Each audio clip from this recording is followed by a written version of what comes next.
Hello? What was the fucking line, dude? I'm fucking it up already. What are you talking about? A lone egg on the verge of spoiling. There we go. I got it. I was like, all the whole fucking line just exited my head. What's up, gang? Brightside, congratulations on the record-setting first. Adder, congratulations on the amazing launch for your Mortal Shell 2 early release, dude. It's Yes, so sir. good, man. Oh, it's so good. What were you saying, Tony? I was just saying, yes, sir.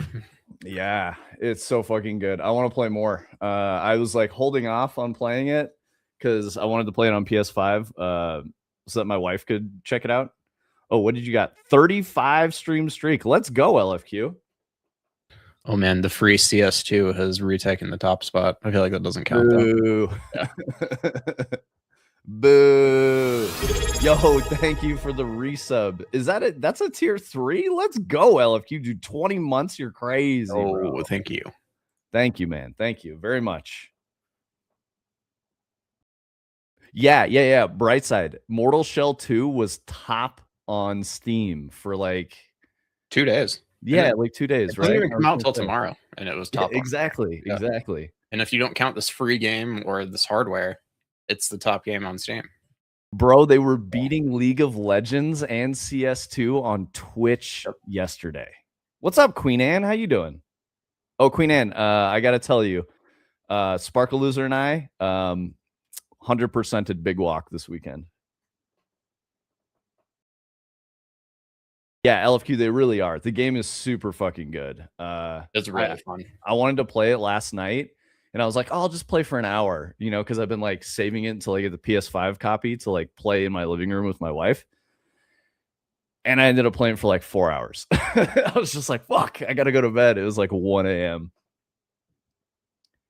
Hating on your art? No, dude, I literally was not hating on your art. What are you talking about? I said, just don't call it epic. that's it. He's hating on your vocabulary. Exactly. Epic is fine. It's like cringe millennial verbiage. No, it's just no, you're fine. I don't know if you're making jokes. You're fine. Yeah, Sparkle Loser really liked Big Walk. It was huge. So we played just the two of us for her birthday. So yeah, we got all the things, all the I was calling them eggs, but we got all of them. Did every puzzle. Yeah, got literally everything. The funny part is that we got the true ending, which is like 100% eggs, before we got the regular ending. So we had to go back in to get the regular ending. All I need left for Steam stuff is 5 screenshots, a trailer, and get approved. Nice, dude. That's awesome.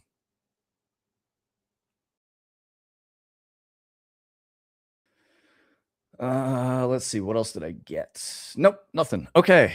Yeah. We figured we'd go back to some Dread. Big Walk was fun, but Big Walk doesn't satisfy chat. You guys like it, but it dies down. So I've been hearing my usual games people talk about Mortal Shell 2 on Blue Sky. Nice. Yep. I think everyone's talking about Mortal Shell 2. I think it has potential to enter the gaming discourse kind of like Sekiro did, because it's a hard game, but I think that it's the right balance of hard game. It's not as hard as Sekiro, like at all. Sekiro was kind of pass fail. Like if you didn't play it right, you weren't going anywhere. But Mortal Shell 2 gives you a lot of options. The player expression is, definitely a skill issue. The player expression is very, very broad, which is really cool. Like you can't really change weapons in Sekiro. There's literally like one correct way to play it. But Mortal Shell, you have so many different options. You can think about what you want to do for every fight. You can change your build. You can swap a bunch of different things around, min-max stuff for your play style. It's very, very good. Yeah, we didn't either, Queen Anne. We kind of got lucky. We were making an assumption about some things, and we got another thing, and so we were like, well, let's go do that first, because maybe that'll do it. And that actually led to an ending.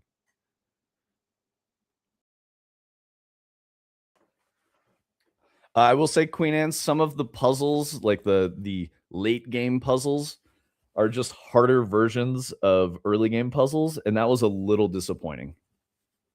But there's some very cool stuff in there. I liked it. Really good game. Super interesting. I think it's a really important game, and I'm glad they made it. Yeah, it does. It does make sense, but like I was, like there's only enough juice to squeeze out of that, right? Like those kinds of puzzles. And when I say they're harder versions of earlier puzzles, it's like way harder, a lot harder. But some of them are kind of lame. Like, I'm trying to think of a one that would be like a spoiler, but not like a big impact because I know you want to play the puzzles. Okay. You know how you had to like wait in the room for like 5 minutes or some shit like that? One of them was wait in a room for 30 minutes. And I was like, guys, come on. Like, you can't, you're literally just sitting in the room for a half hour. It's kind of lame. But overall, it's really good puzzle design. Yeah, it was kind of stupid, Queen. And we were like, what the fuck? So then we just like, we were hanging out in the room, walking around, doing other stuff, chit chatting, whatever, which I get. It's like still, it's on theme for the game, right? Because it's all about the people you're playing with and like bonding with someone. In communication is like the core mechanic, so it makes sense. They give you a moment of like peace to sit just and be with the other people, which I get. It's like very, very on theme. I just thought it was kind of a lame. It's not really a puzzle, right? You're just sitting in a room for 30 minutes. Iceberg team building. What do you mean by iceberg, Pineapple? Usually that's like an 80-20 thing, where like 20% of the iceberg is above the water and 80% is below the water. Oh, icebreaker. Yeah, totally. Absolutely. I would say I would almost worry though about like a team building thing, getting people to play Big Walk, because like it could very much expose problems within a team, 5-minute one was great for our group, but I don't know about 30-minute. Yeah.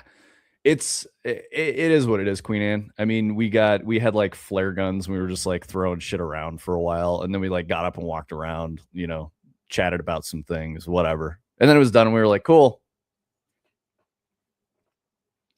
Some of the other hard ones though were very, very interesting. I don't want to spoil any of it. That was kind of the only one I could talk about without, giving away anything, right? Because that's not really a puzzle. There were two others that I thought were really, really interesting.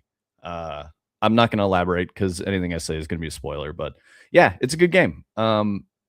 Very well made, very thoughtful, well designed. Didn't run into any problems. I think my biggest criticism of the game, which is just this is just a personal opinion. I don't think this is a game design flaw or poorly wrought at all. Is that there's a lot of travel time, and the travel time, like downtime, it could just, it kind of wore on me a little bit. Like if I was tired and I wasn't, I was like, oh man, I don't want to do any more puzzles, because we've been playing for like 2 hours or something like that. It's not the kind of game for me, right? I was enjoying playing with my wife. Like that was the most valuable part of it, which was very cool. It's awesome that someone made a game that makes you value the relationship of the people that you're like experiencing it with. That's super special. But the downtime was like getting to me a little bit. It kind of like dragged, because you have to like sit and do a thing or like walk really far. It's called Big Walk. It makes sense. That drained me a little bit, but it was totally fine. Yeah, I think you're right on that, Queen Anne. And if anything, like playing with my wife, like significant other, who has become my best friend over the last decade, right? Like we got very, very close. And a lot of people will say when they get married, they're like, I married my best friend. I don't think that's true in most cases. I think people become best friends with their spouse over time. And that's like the hallmark of a good relationship. So for me, I think that it was special. It was a really interesting experience. I could also see that some relationships may not survive Big Walk. For real. Like people start yelling at each other, having a tough time communicating. It would expose cracks in the social bond very quickly. Since you've been gaming it up the last couple of streams, how's Dread going? Dread's going really well. So Tony finished up. I think we're pretty set for all of the like jump scare and impactful moments in the neighborhood. So Tony's moving over to add some embellishments to the forest. We still have some audio hookup that we need to do. So I think audio hookup is going to be very interesting and cool. That's going to be some more polish. But the forest needs a lot of love. It's kind of like the least developed section of the game right now. So we got to just add more to it. It's the short stuff that we have in there is really, really good. We just got to build on that. So that's what Tony's working on today. I want to catch up on some of the chat. Okay, cool. Hit ending first. Yeah. Oh, I need to make sure my YouTube is good to go. Okay. That's why big streamers hate the game. All the relationships are one of a coworker and not genuine close friends. Yeah, dude. Wait, is that real, Brightside? I haven't watched anyone play Big Walk because I wanted to experience it. So are streamers like crashing out on their like fake social circles when they play Big Walk together? Oh, it's the moments in between that are not appreciated by people who want games to just be content. Yes, dude. That's very real. 5-minute walks in between the puzzles didn't feel like a drag when you enjoy the time you're spending with people. Yes, man. Jinxie did not like Big Walk. Yeah, I'm not surprised. I would imagine like the big streamers aren't playing Big Walk because their relationships are totally fake. And so they're just going to get mad at each other. Joe Bart. Bro, who is this Joe Bart, Pineapple? I don't know any Joe Barts, bro. He's not for us. He's not for us. All right, so Tony knows Joe Bart. All right, cool. I mean, just like vaguely, but I know he's not for us. That's for sure.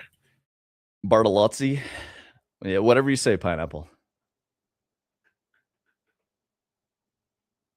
Some groupings of people will not work. I could totally see that, Queen Anne. I think it's cool that we were able to do a lot of Big Walk as like a team, me, Tony, and Turning Cog. That's very cool. That's a good time. We need to play more. So we got to Blue Tower. Yeah, we unlocked Blue Tower last. So we've got Yellow Tower and then off towards the end of the game. But there was another thing I wanted to show Tony. So we've got to do the 5 or 6 puzzles, whatever it takes to get. No, I think we're at about 11 puzzles is what we need to do. Yeah, if I'm doing my math right. And then we should be done. But yeah, I got to do that with Tony and Turning Cog. We'll go through it probably off stream just to see what it's like. But yeah, because it's Yellow Tower and then a couple of other things that I don't want to say, spoilery things. But yeah, I'm excited for those because I think some of that stuff is going to be very cool to Tony. I honestly don't even know how Turning Cog would take it. He'll be fine. Yeah. I think he was just more along for the ride. I didn't get the impression that Big Walk was necessarily his jam. He was competent at solving the puzzles with us. Absolutely. That's all we can really ask. So the hard part for me, I mean, I guess it worked for stream format, but the hard part was like, I've done them all. So, I got to be like, how do we do this? I know there's a couple things that I can help with, but I'm down to let you guys do stuff. And I can just be, I can receive instruction, Mm-hmm. Jinxie. That's still funny to me. Okay, so man, we got like game news and stuff, but all I want to do is like talk about and play Mortal Shell. It's so good. It's just so good. Let's see. Do I have anything on Mortal Shell in here? Oh, kind of a, adjacent thing. I don't think I've ever talked about it necessarily on stream, but War Dogs is looking kind of interesting. Seems like it's like an Arma Battlefield type of vibe. Yeah, exactly, LFQ. That's the way it works well. And actually, I'm kind of chilly. I'm going to open my window.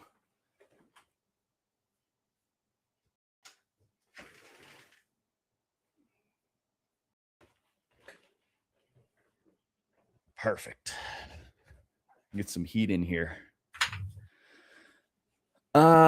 Yeah. Okay. So War Dogs, I don't know if you guys are tracking any of that. It shows up a lot on Twitter for me, which I appreciate because Twitter is generally just negativity all the way up and down.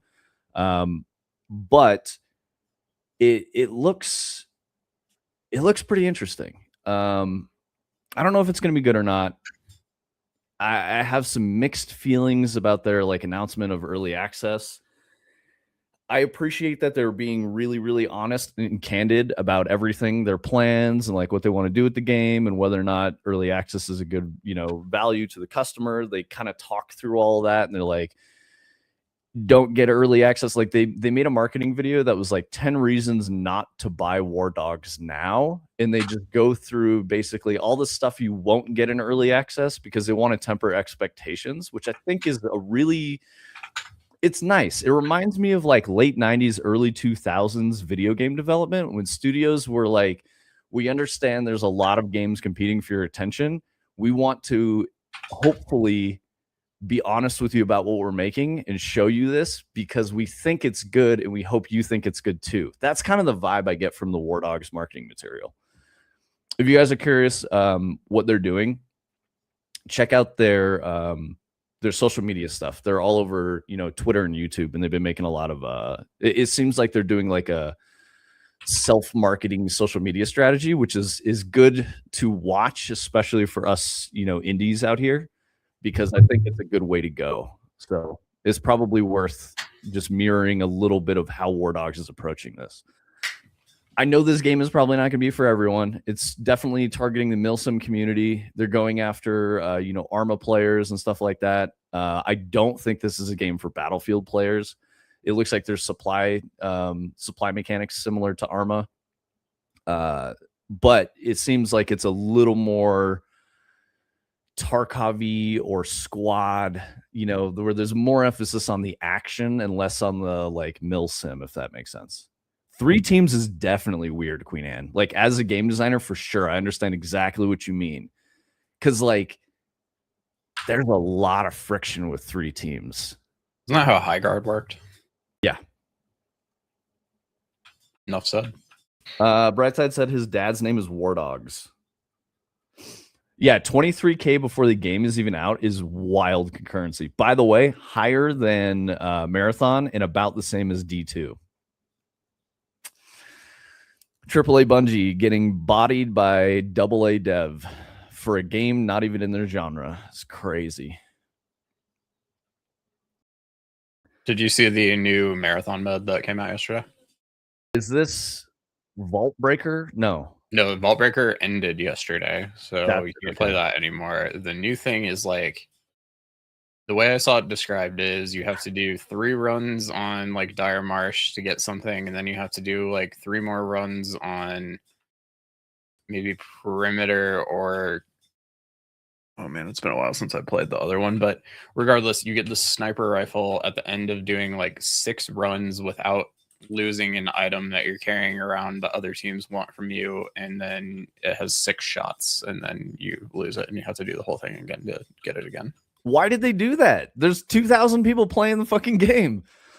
That sounds like the sweatiest shit ever. Why would they make it even more sweaty? They need to get people to play their game. And it's funny because like your reaction is like the reaction that literally everybody has when they announce these things, and just every single time. Like there's been a ton of community discussion that I've been watching behind the scenes about just like everybody is like, this game is wrong. It's like too hard and it's not good for what it is. I don't know. It's just like they just don't get it, man. The most popular post on the subreddit the other day was, is there a subreddit for people who like this game? Yeah, that was just real, at the top dude. of the sub for a while. Like I don't know.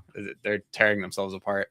Brightside said the look of disappointment on Tony's face hearing another rendition of My Dad's Name Is. Yeah, dude. Tony is not a fan. What's up, Graham? How you doing? It's been a minute. Is it finally cooling down for you out there, brother? You get some quality time in the bin with some ice? Because you get some politics involved, like you could form a truce with one group to focus the third group. Yeah, exactly, Queen Anne. And even then, like I'm not totally clear on what the scope of like a game of War Dogs looks like, right? Is this peak WoW battlegrounds where you would have an Altered Valley last for a week straight? Or is this like Arma where you've got a dedicated server that's running a scenario for like 3 days? Or is it like a 15-20 minute match made game where like you can't even discuss like alliance or not, right? Like, how's it going to work? I think that's my biggest concern, like area of concern around War Dogs in general, is just not understanding what that all looks like. Cause I think it's really hard to explain, and you just gotta play it and figure it out, right? 3 hours of sleep because of the heat, bro. I'm sorry to hear that. That sucks. Ugh. Get you a Red Bull if they still allow those in your country. They do. You just have to show your ID. Not even joking. That sucks. You have to make UI all day. Oh my god, Graham, you are in Unreal Engine. I'm sorry, that's fucking torture chamber, dude. Yeah. You don't get ID'd for tobacco, but you do for Red Bull. That's fucking crazy. Oh my god. What's up, Wallosaurus? Slate is a curse. In Slate, so it's all code-based UI. I mean, that's good at least, because UMG is so painful. Yeah, Pineapple, you posted that shit in the Discord, yeah? I'm pretty sure you did. Let me see if I can go find her again. I see a lot of people who have been trying to effectively make like HTML and CSS UI systems because it works really well and people know it really well and stuff like that. And I don't know. Definitely be interesting to try sometime. Pineapple, I like that you put a little animation stank on your menu buttons when you're hovering over them. It might be a little too much. It's a bit busy because you also have the like title of the game like bopping back and forth. But I think it's all up to you. You know, if that's what you want to go for. It has a whimsy to it, which I think is good on theme. Also, I don't know if you're looking for any criticism or feedback, so it's all good. If you're just like, yeah, whatever, totally cool, man. I think it's up to you, Pineapple. If you want to share your stuff, you want to get some feedback and whatever.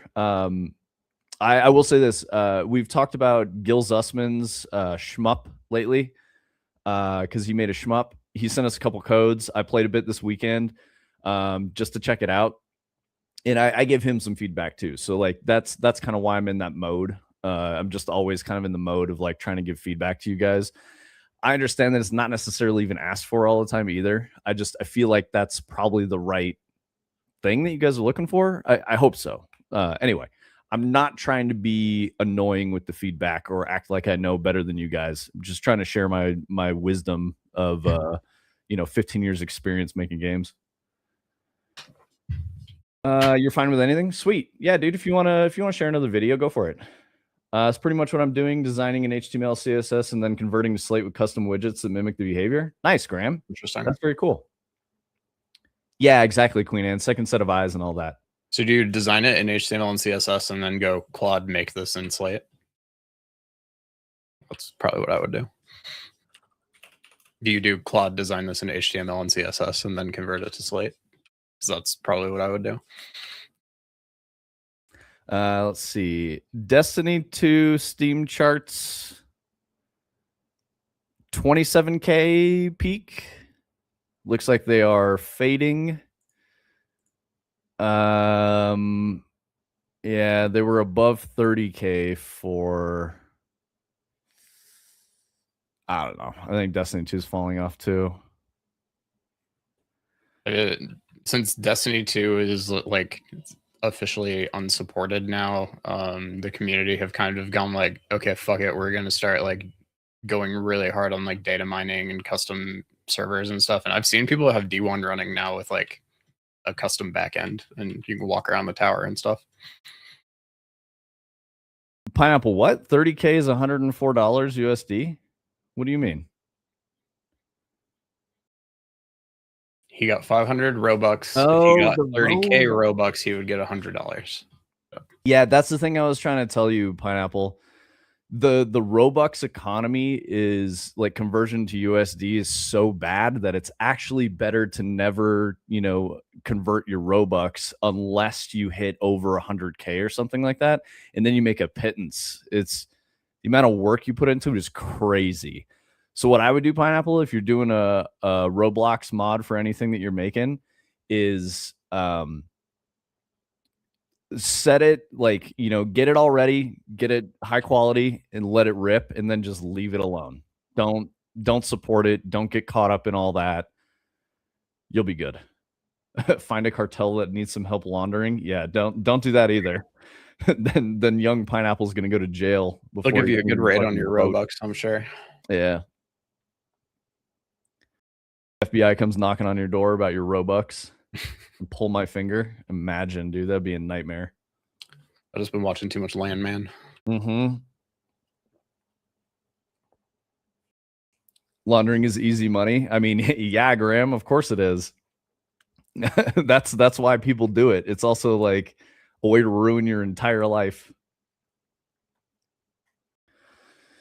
But yeah, so Destiny Marathon obviously looking bad. I don't know, man. That's so disappointing, Tony, that you were saying that they like made a new game mode that's insanely hard. Like, I just don't. Guys, I don't know what they're it's doing. just like it's also just like you do a significant amount of work. It's like 6 runs that all have to go well, and then you get a sniper rifle that has 6 shots, and then you have to do all of it again if you want to get 6 more shots. Adder said he'd do 5 years in the hole for 5 million. I don't know about that. No, dude, 5 years of my life is not worth $5 million. That's crazy. But I'm also old, so like thinking about it now, dude, I'd be 48 getting out. That would be fucking horrible. Adder, you've just been in the mines a little too long, dude. Yeah, a little paid vacation and free food. Damn, Adder's like fucking full blown like what is it? It's like the psychological mechanisms of captivity and shit. It's not Stockholm syndrome. There's another one, and it's not prisoner's dilemma either. It's the fuck, dude. It's like we were talking to Turning Cog about how nice it sounds to just have to like dig a hole for your job yesterday. Yeah. And, like have that be like the hardest thing you have to think about all day.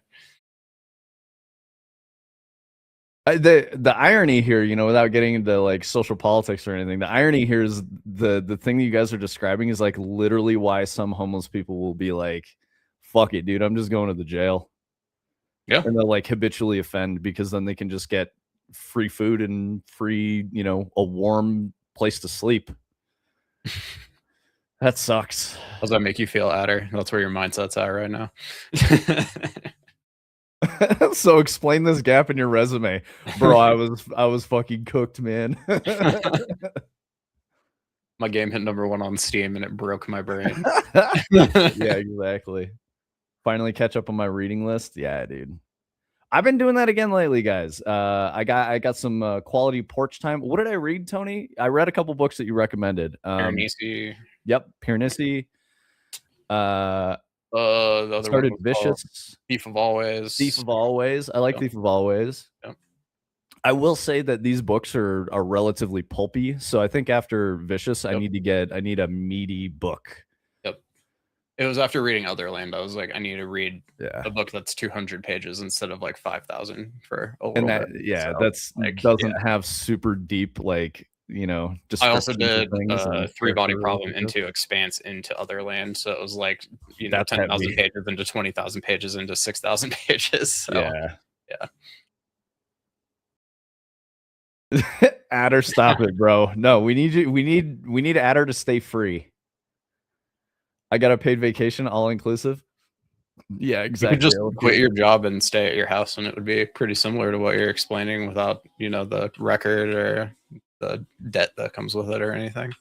Oh, so since we're talking about that, this is kind of interesting. So I had a dental cleaning this week, and the dental hygienist that I usually get, I really like her. She's great. It's like the good mix between like thorough and like not painful. Cause like sometimes the hygienist can just go really fucking hard and you're like, cool, my fucking gums hurt for like the next 2 days. But what's cool about her, I was asking, we were just like chit chatting because, like, as you do when you're, have someone digging in your mouth, right? But she does like van life stuff and temps as a hygienist. And I was like, really? How do I always get you? She's like, I get a lot of work from this place. She's like, but what I'll do is, since I'm like certified and I've been doing this for a while, I'll pick up a temp job for a couple of months, grind away, make some cash, and then I'll just go like live in my van. So she like lives in a van, she's a van life person, kind of hippie, whatever. Smells like patchouli all the time. She's a nice lady, but yeah, she just spends like a couple of months just doing whatever she wants, and then like picks up work to pay for more bills and whatever, build up a little chunk of change, and then goes and hangs out for a while. Kind of an interesting life. Definitely more of like a 20-year-old, early 20s type of lifestyle. She was telling me one of her other van life buddies was like a content creator and they were going to buy a house. And I was like, oh man, buying a house, that's so fucking lame. Like, why aren't they staying in the van? And she goes, I know, right? It's so lame. It's funny. But yeah, like the nomadic life is kind of interesting. It's cool that in like the digital age with all these apps and stuff, because she was saying that's what she uses as an app to get temp work. She doesn't have to go to like an agency or anything. It's like Uber for dental hygienists, and like that's interesting. That's kind of cool. Like there's a lot of agency and volition. What's up, Vib? How you doing? We could get a computer in the big house and just start on the next game. Hell yeah. NDA based holiday. Yeah. I'd have a 5 million earning interest that whole time, making money while I sleep. That's true, Adder. But I mean, depending on the thing that gives you 5 years in the fucking clink, dude, like what are you gonna you're gonna have to pay some fines typically for being a criminal. So you're gonna like, I don't think this is a good plan, Adder. The logistics are not like aligning. Join a gang and get a face tattoo. Yeah, don't do that, Adder. You have an aesthetically pleasant face. I imagine if you had a bunch of tats on your shit, it would be not good, man. What about just like one little teardrop, though? Actually, that would go pretty hard. I bet Adder could wear a teardrop very well. Yeah. You got to earn the teardrop, though. No, dude. No, not like this. I definitely know a girl I went to high school with that has a teardrop tattoo, and it's like, oh, shit. Not really supposed to have that. Oh, she just has it. She's like, she just got a teardrop tattoo, yeah. And it's like, I don't think you know what that means. That's crazy. Yeah. First off, I'm 35, divorced, and I bought this van. Yeah. Dude, so do you think she parks it down by the river, dude? I literally asked her. I was like, if I were doing that, I'd be hanging out in Boulder all the time. She goes, oh yeah, that's definitely like where I go. And she said mostly she goes up to Netherland and Lions, which makes a lot of sense. Yeah. She said there's a lot of like good accommodation for people that, are living, a nomadic lifestyle, that it works out really well. And there's like communities in both places. So not the Netherlands as in European, Dutch country, but there's a small mountain town near Boulder in Colorado called Nederland, which Tony just spelled for you. It's really weird, but yeah. I probably keep up the facade by redrawing the tattoo with a ballpoint daily. Nice, Adder. Actually, dude, you should try it. You should just test run that and be like, all right, babe, what do you think? Just surprise your wife with it. Spiderweb tattoo, their middle-aged suburbia gym bro. Dude, that shit is so weird. Yeah, Lebanon, New Hampshire. What kind of name is that? Yeah, exactly. All right, I sent the video, showed my finger pulling animation, buffs and stuff. I know the main menu UI is pretty cluttered. I don't know how to fix it. Though that's a hard problem, Pineapple. It might behoove you to study some design concepts. I find that UI UX is very well served by, a good book is The Design of Everyday Things. I've got it over there somewhere. But yeah, Design of Everyday Things is great. It talks about, like, you might have heard Bauhaus before. Their slogan or whatever is form follows function. And that's the important piece. So what that concept means is that, like, think about a door handle on the outside of a public building, right? If you have to push the door to enter, there should not be a handle there, because if there's a handle there, people are going to instinctively pull, which is bad intuitive UX. It's an abstract, but it can really help. I feel like you're a smart young man, so you can probably glean a lot from, reading Design of Everyday Things. It's probably a good idea. So if you're putting a handle on a door, that should be like you pull, and you don't have to put the word pull on there. That's the whole point, is you're trying to make things that are intuitive. Like the position of a handle on a mug or a teapot is very important. If the handle's on the top of the teapot, you're probably going to get your hand burned or your hand too hot if you leave the kettle on the stove too long, right? Shit like that. But that, if you can kind of like grasp these concepts that you can get from design as a discipline, it will really, really help you with making a game more fun, finding why it's compelling to a player, leading to intuitive gameplay where a player doesn't need a tutorial, they just kind of understand. But you want to set up like menu. hard UI UX things that you can look at.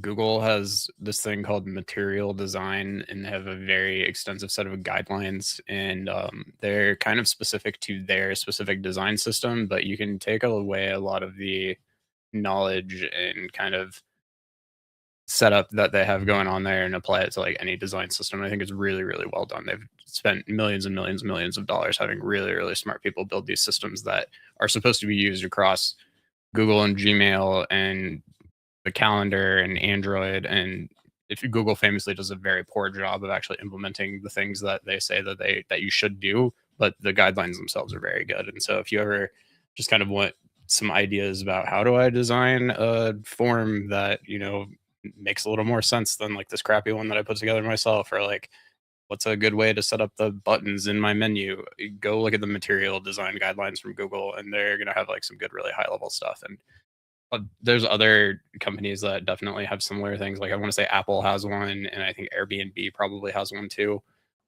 But a lot of them are oriented towards web and mobile apps, but it's, knowledge and wisdom that's been kind of accumulated since like the iPhone came out, just about how to build like really nice UI that everybody is really familiar with at this point too. So definitely worth, just to expand on what Vince is saying, like go look at some things that smart people have written about these things, because they are really important, and some of it isn't super intuitive until you understand it.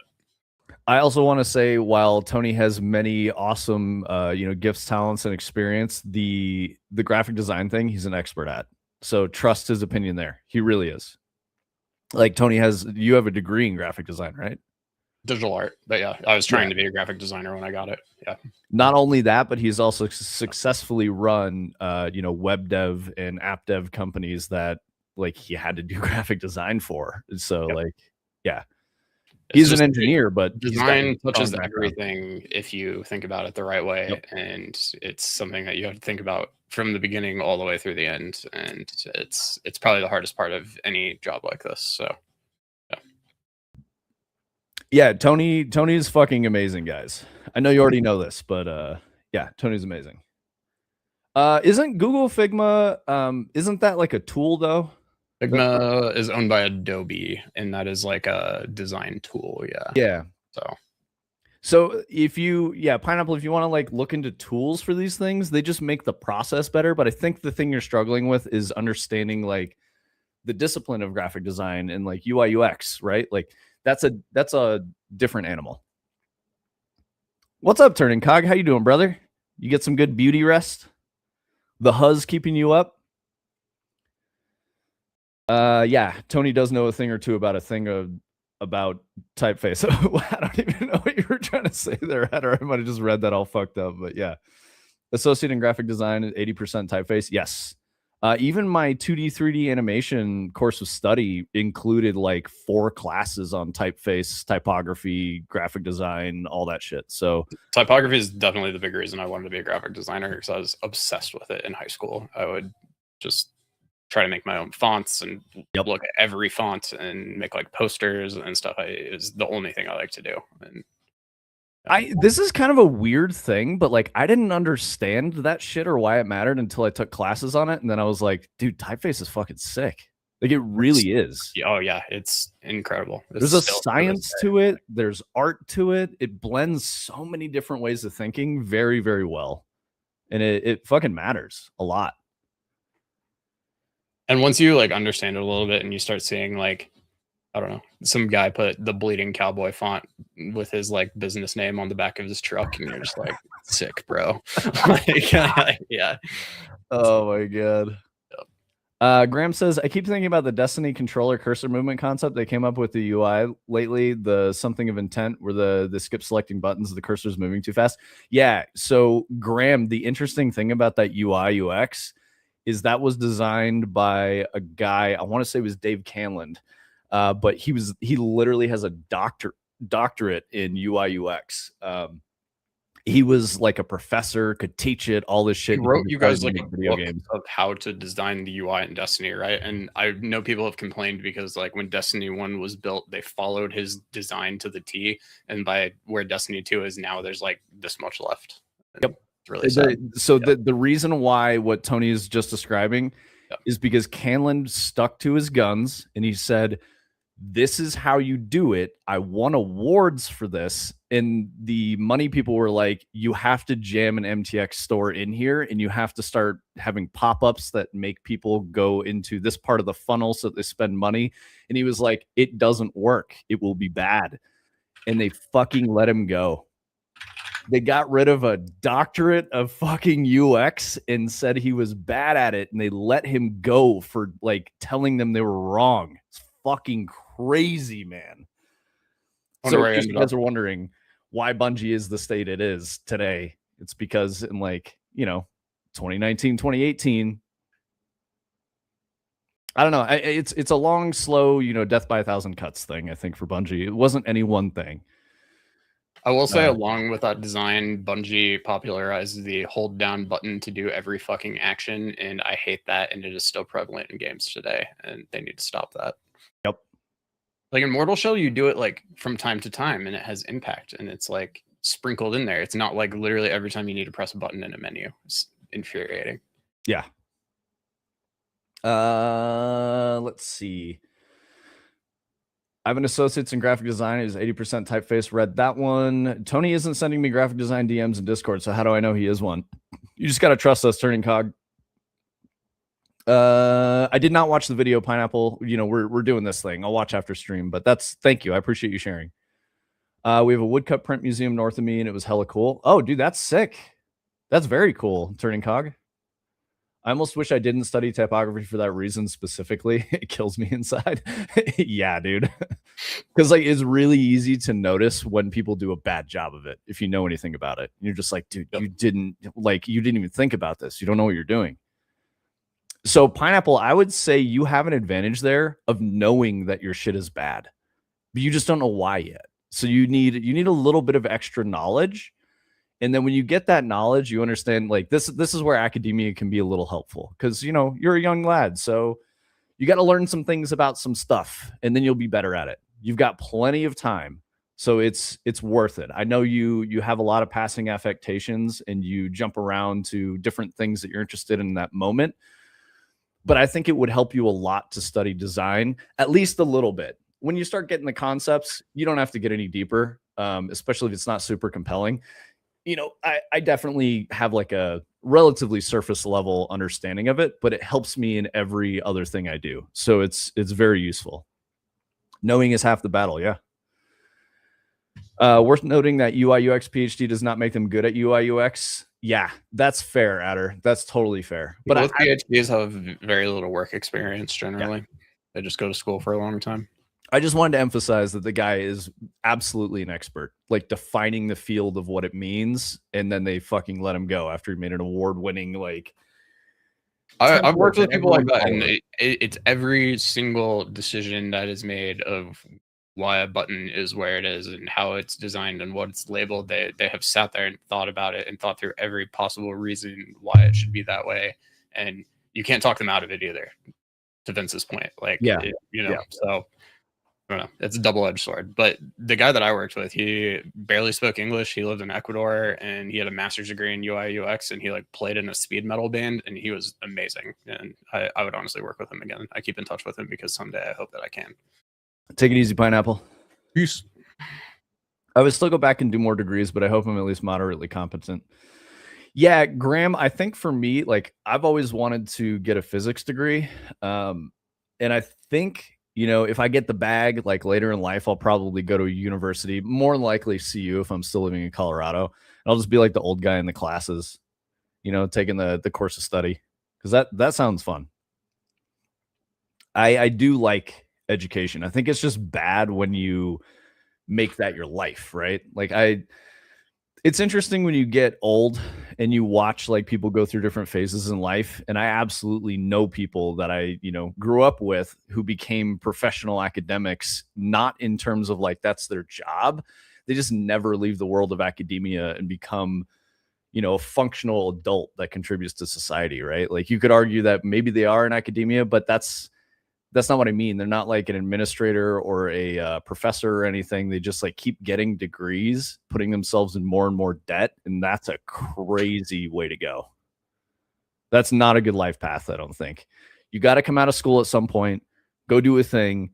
If you find you want more school later, do it. But if you only stay in school, it's not going to end up well for you. Like everybody that I know who is, you know, shit, I remember my buddy's ex-wife was trying to be a librarian to work 20 hours a week, making like barely above minimum wage. And in order to do that, she had to get 2 master's degrees. So she went in so much debt that she was never going to be able to pay her shit off. And like, I just didn't understand what part of her brain she was using to make these life decisions. It was crazy. Thankfully, they got divorced, though, because otherwise she was going to drag him down even farther. Let's see. I want to do masters in psychology and another in computer science. Hell yeah, Graham. I got 4/5 of a physics degree. I'd recommend it. Yes, dude. I'd love to hear that, Queen Anne.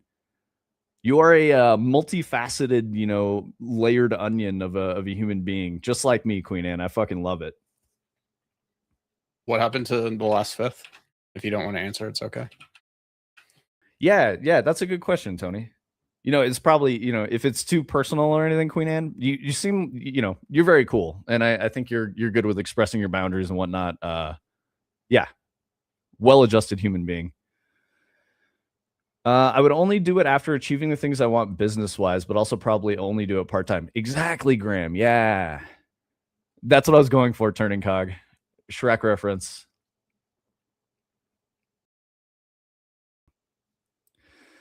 Yeah, I think physics would be really cool, but it's expensive, you know, at least in the US, it's really expensive. It'd be like tens of thousands of dollars just to go get one. I don't think I could do more schooling. I'm out working with my hands, so I'm happy with that. Yeah. I feel you, LFQ. For me, like I don't know if you guys know this or how much I've talked about it, but I didn't take like a traditional path of like right after, you know, high school and stuff like that, going straight into college. I took like 2 years off and then, you know, worked and went to the Art Institute to learn how to make video game art, and then dropped out in year 3 at the beginning, I think, because I wasn't making money and I could barely survive.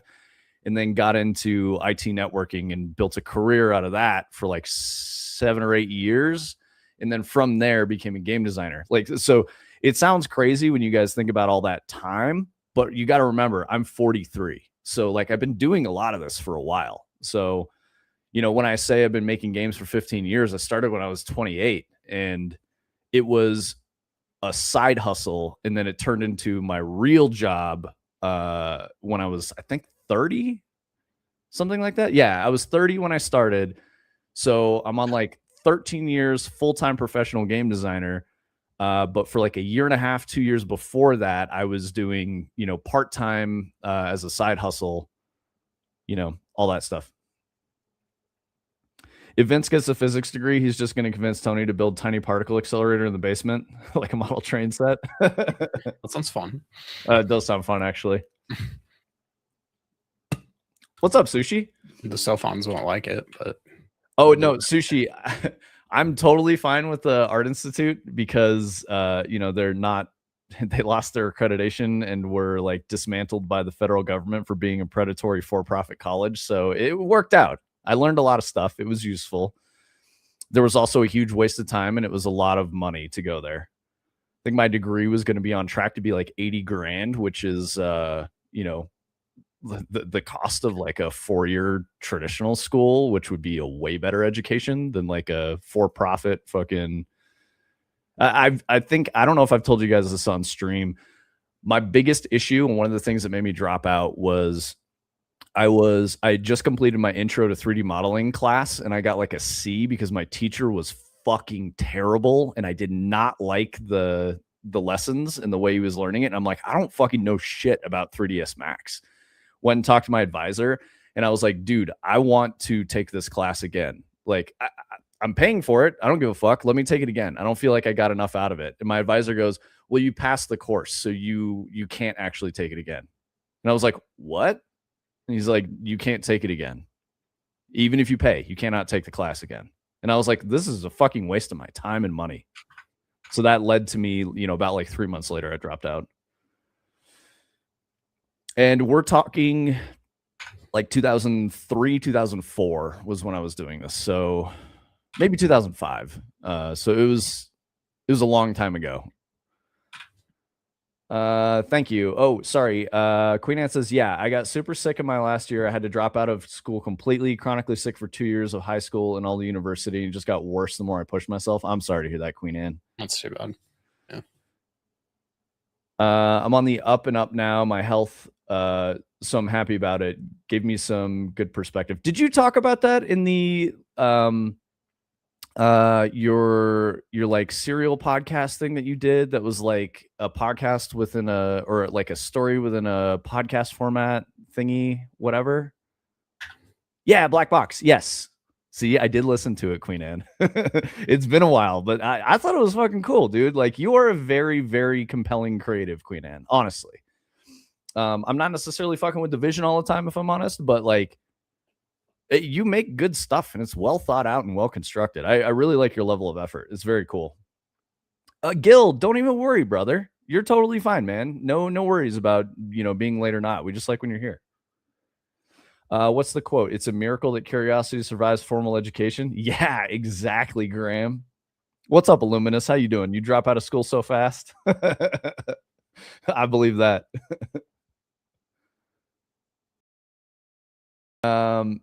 Yeah, turning cog. I think the physics degree is more about just having a better understanding of like the universe. It's not to build anything necessarily. It's for like personal growth, if that makes sense. And I like physics a lot. I just don't have a formal, education in it.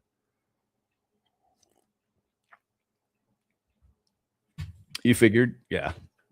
I mean, I'm a big weirdo because I simultaneously decry the perils of like lifelong academia while saying I do want to go for some higher education personally.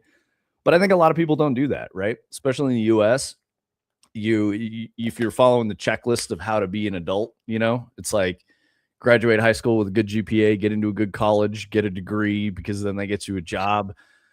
Obviously, that's not true for Gen Z. Gen Z is crashing out about it, being like, I'm in massive amounts of debt and I can't get a fucking job and I'll never buy a house. There's a bunch of problems with that, just that mentality in general.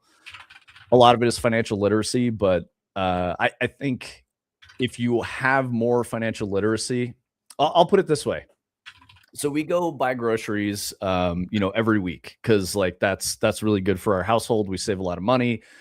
We make food here. It's significantly cheaper than, buying food at a restaurant or getting takeout or fast food or anything like that.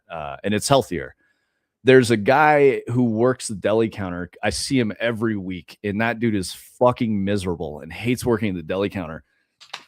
He showed me yesterday his fucking certification license for like pipe fitting to become like a tradesman. And I was like, bro, that's fucking awesome. I know that if we were talking, 20, 30 years ago, that would be weird to get a trade. And people would be like, you're not going to make anything of yourself. Higher education is far more important.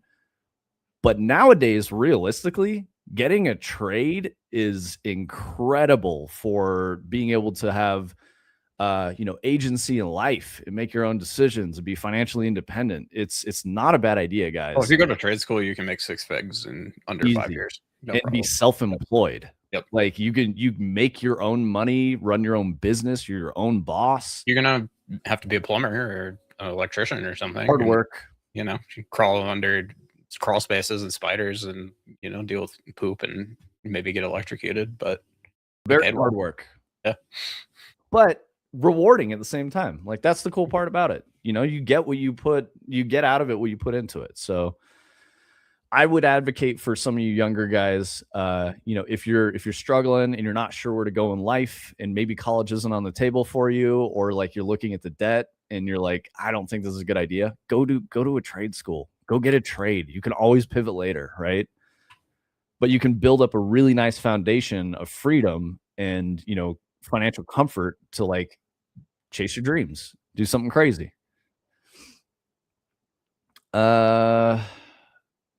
Let's see. I thought I liked physics until I had to deal with all these damn vectors. Tony says, I always said that if they told me this bullshit math would help me make video games, I would have tried harder in school. Yeah. I'd say that shit all the time, dude. Right. Where the fuck was this fucking lesson? Yeah, it's so real, dude. Me too. But like the regular shit, as soon as we started getting into dot products and shit, I was like, oh, fuck it. Useless matrices, trash. No How many times do you use a dot product every day now? Start game dev. He does do a lot of spicy math. So Graham, this is crazy. Back when I was working at Free Range, I was trying to help Tony break in and get him a job in the games industry. And the guy who was hiring for an engineer position was like, he doesn't know enough math. Fucking insane, because that's what Tony does a lot of and he's very good at. So I don't know. It was very stupid, but I guess that guy's failure was a win for us because that led us directly to starting Fractal Grove and doing this. To this day, I just say, like, if I gave somebody the test that they gave me and knew that person didn't really know the things on the test, but they did as well as I think I did, like, I don't know. That would have indicated something to me, but.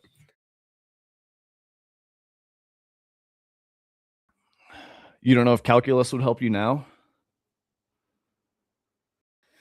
I had to look up so much math and what was actually happening for the render pipeline shit. Yeah, dude. And Turning Cock says you accidentally do calculus. You're probably not wrong. Like first principles calculus without formal training in it. I'm glad math was super intuitive to me in school. It made it much easier to do all the calculations for my electrical schooling. Yeah, I bet, LFQ. Math is one of the only things that has ever been like a struggle for me to like understand. And I don't know why. It's just my brain doesn't enjoy math. It's totally fine when it's applied in science. It's totally great. When it's pure math, I just don't, it doesn't stick well and I struggle with it.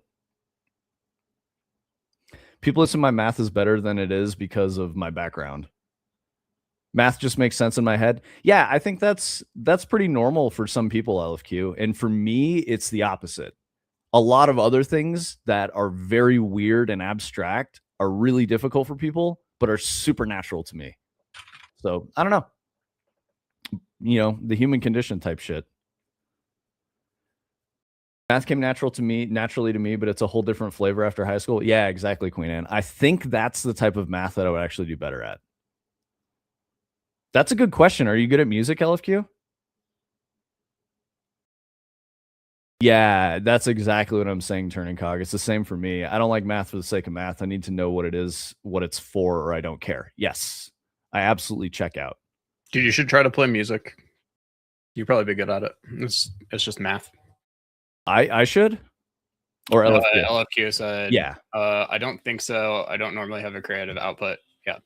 Math people, music is math. You could Google that and it'll probably explain it better than I could. But if you started doing it, I think that would make sense to you, and you might be like, oh, this actually is like kind of not as hard as I thought it was going to be, because a lot of it is like numbers and counting and patterns and relationships between different numbers a lot of the time, almost entirely. So yeah. I want to know Brightside's take on the math and music stuff as our, resident professional musician type guy. I bet Brightside's not checking his hypotenuses.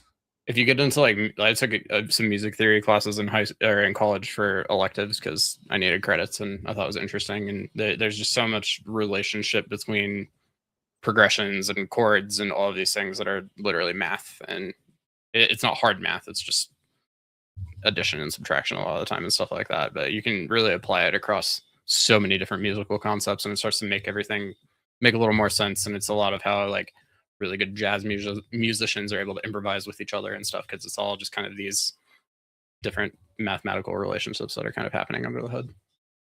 Illumina says, I thought it was just OTT. What's OTT? OTT is a music production plugin. Okay. Sushi says, man, I wish I'd stuck with math. Skipped a grade because I was so good at it. My buddy was that was in a specialty math classes with me, stuck with it, and is now senior director for BE3U engine at Blue Origin. That would have been some fun stuff. Yeah, that would have been cool, man. Yeah, if I had a more supportive, like, childhood, teenage upbringing, I probably would have been in aerospace. Way like I wouldn't have even gone into game design. I probably would have been in aerospace. Any chance we could get the productive screen scaled up a tad? What did you mean by productive screen? You just meant my screen. Val, FNK Val. Yeah, what are you looking for, Val? We're happy to talk to you about what this blueprint is and stuff if you want to know. He did, thanks. Yeah, no worries, dude. Also, welcome. Thanks for chatting with us. What brought you here? I'm not sure I can make my brain care enough to get into music creation. Yeah, I think it's. I was thinking less like creation, more like learn piano or guitar or something like that. Like I think you'd honestly probably find it very enjoyable. I would advocate for piano. Yeah, piano can apply to almost every other instrument too, so it's a good one to start with. I've always wanted to learn piano. Every time I've tried to do any music stuff, I think it's because math is weird to me. I've always had a hard time with music. There's like an offbeat concept. So like most people hear a beat like pretty regularly and keep time. The way my brain works, I only really hear the offbeats, as weird as that is. So I hear the beat in between that you don't normally hear. That's like where I keep time naturally. And it always fucks me up, especially in like, like playing Rock Band drums. Very, very hard for me, even on easy. Interesting. I was talking to my wife about that because she's really, really good at, keeping time and stuff like that. So she's, she would play drums and I would like play guitar and sing and stuff. So yeah, piano for sure. Just looking for a stream to have on while I work myself. I think I'm hanging here for today. Nice. Thank you, Val. We're only live for about another hour. We do a short stream. We're a game dev studio. So like we make video games mostly. We stream on Wednesdays and Thursdays. Wednesdays are 10 a.m. to noon Mountain Time, and Thursdays are 2 p.m. to 4 p.m. Mountain Time. Let me drop some links for you. I've been making video games as a professional game designer for about 15 years. Tony is a software engineer. We're the co-founders of Fractal Grove. We're working on a game called Dread right now. We've got a bunch of different projects in flight. We're self-funded. We're very small. I've got, like I said, 15 years of experience. I've worked on everything from mobile to AAA. Biggest thing I worked on was Destiny 2. Did that for like 5 years, left in 2019. So if you're a Destiny player or familiar, this is the Whisper of the Worm. It's a sniper rifle from a mission that I made in Destiny. So that kind of gives you a little bit of background on us. Tony is a very competent and successful software engineer. We met playing Destiny and stuff, so brought him in. General idea of Dread, it's a walking sim, like psychological horror. Yeah, kind of an experience. All the words of like just immediately exited my brain. I normally have a decent pitch put together that most of the regulars in chat are aware of, and I'm like doing a terrible fucking job of describing it. But yeah, here's our Discord. This is our socials links. This is how we fund the studio. So yeah, we are able to stay in operations because of like Twitch subs and donations and stuff like that, which is really cool. Instead of just coming out of our pockets, we can't pay ourselves. We can't pay anyone else on the team yet. But yeah, we've got a team of about 6 people. Most consistent, it's just me and Tony. But we have a lot of different people contributing to our projects that help out a lot, and it's very cool.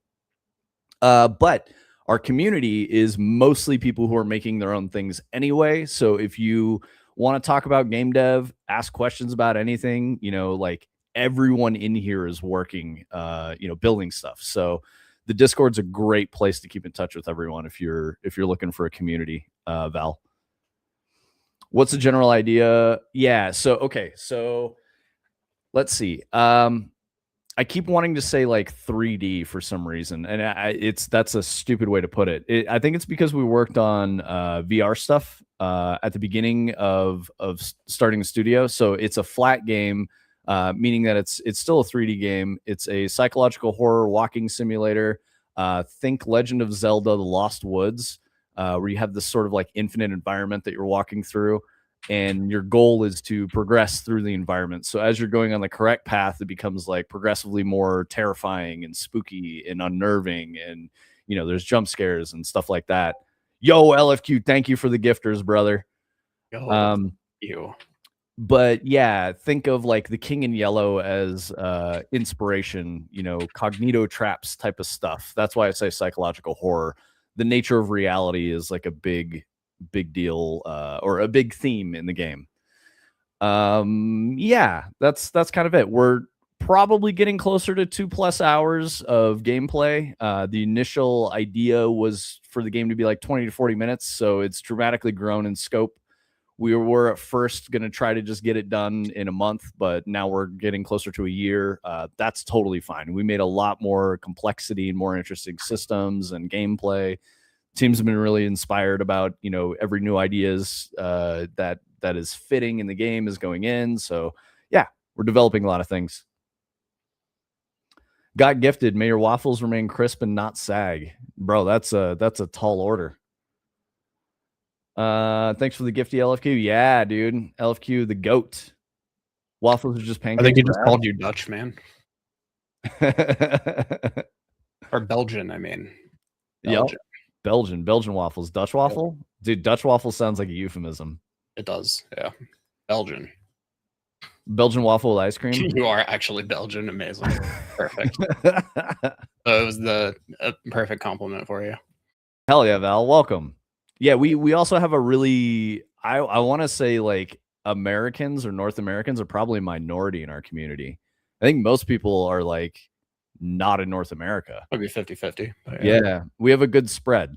We've got like Vib, who's in India. We've got LFQ, who's in Europe. Turning Cog, who lives in Wisconsin or some shit, which is also weird. Definitely not American. Yo, typical jobless. Oh no, dude, why are you jobless now? Oh, I don't like that. You were married, Unk. You're like, oh, dude, what's happening? Typical. I don't like your name change, brother. It makes me worry for you. Get out of here with the yappers, guys. Dude, it's a shit story. Oh, I'm sorry, man. Here, I'm gonna give you a hug. You guys can also get the hug, but this is mostly for typical. Come here, brother. I'm sorry, man. Yeah, dude, absolutely. Share your truth, man. Get out there, say some stuff. What do you, and while he's typing up things, Val, what are you working on? Personal space invaded? I'm sorry. If you didn't want the hug, you don't have to receive it. Your chest smells? You mean delicious?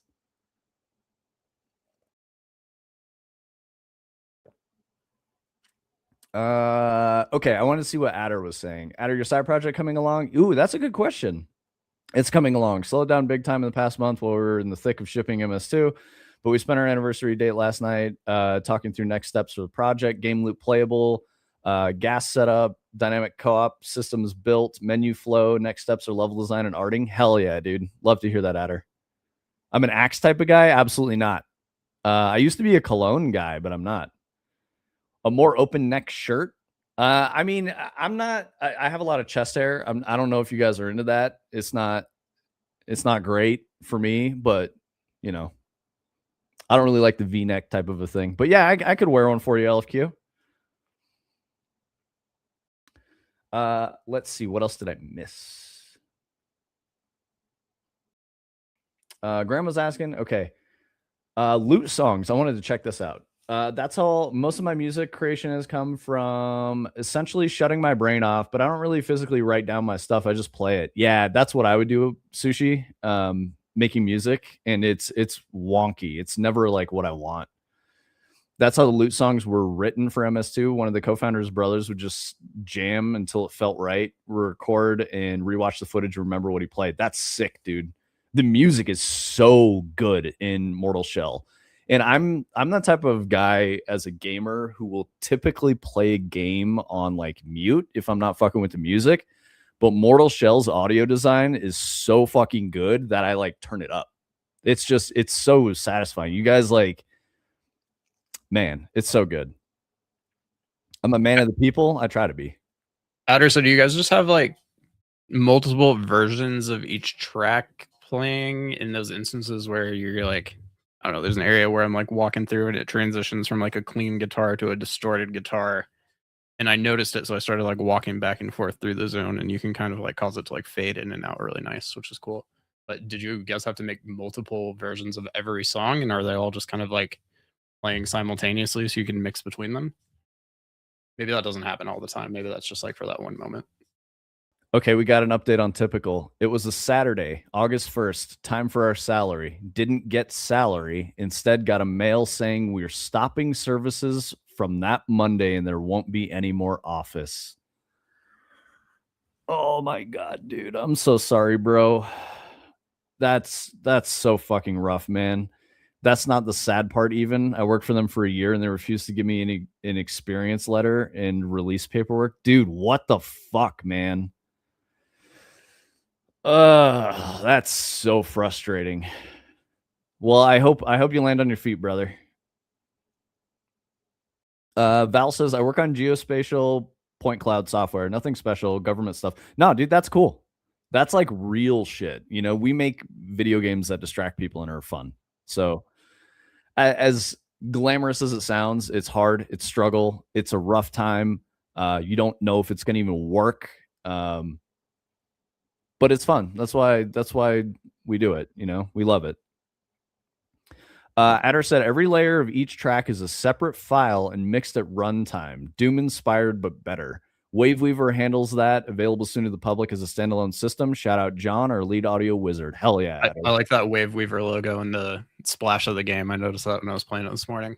Oh, okay. So when you're doing that though, and you can tell me that you can't talk about this at any point, but I've been thinking about these for our own games lately, so I'm kind of interested about how you guys did this. But how broken up are the tracks? Like, I know you were saying that everything's like an individual track that's mixed at runtime, but how broken up are the stems themselves, I guess? Because like I know in Doom they have it set up where this set of stems is like a buildup and this set of stems is like a drop when the action goes really hard. They try to like transition into those, and they have ones that let them move between the high energy and the low energy and the mid energy and stuff like that. So do you guys have it that broken up, or is it just kind of, you know, less complicated than that? Because I've kind of thought about trying to go less complicated than that, because that, you know, it sounds like you end up with like 100 files per song if you try to go the Doom route. But that's how we did it for Destiny, Tony.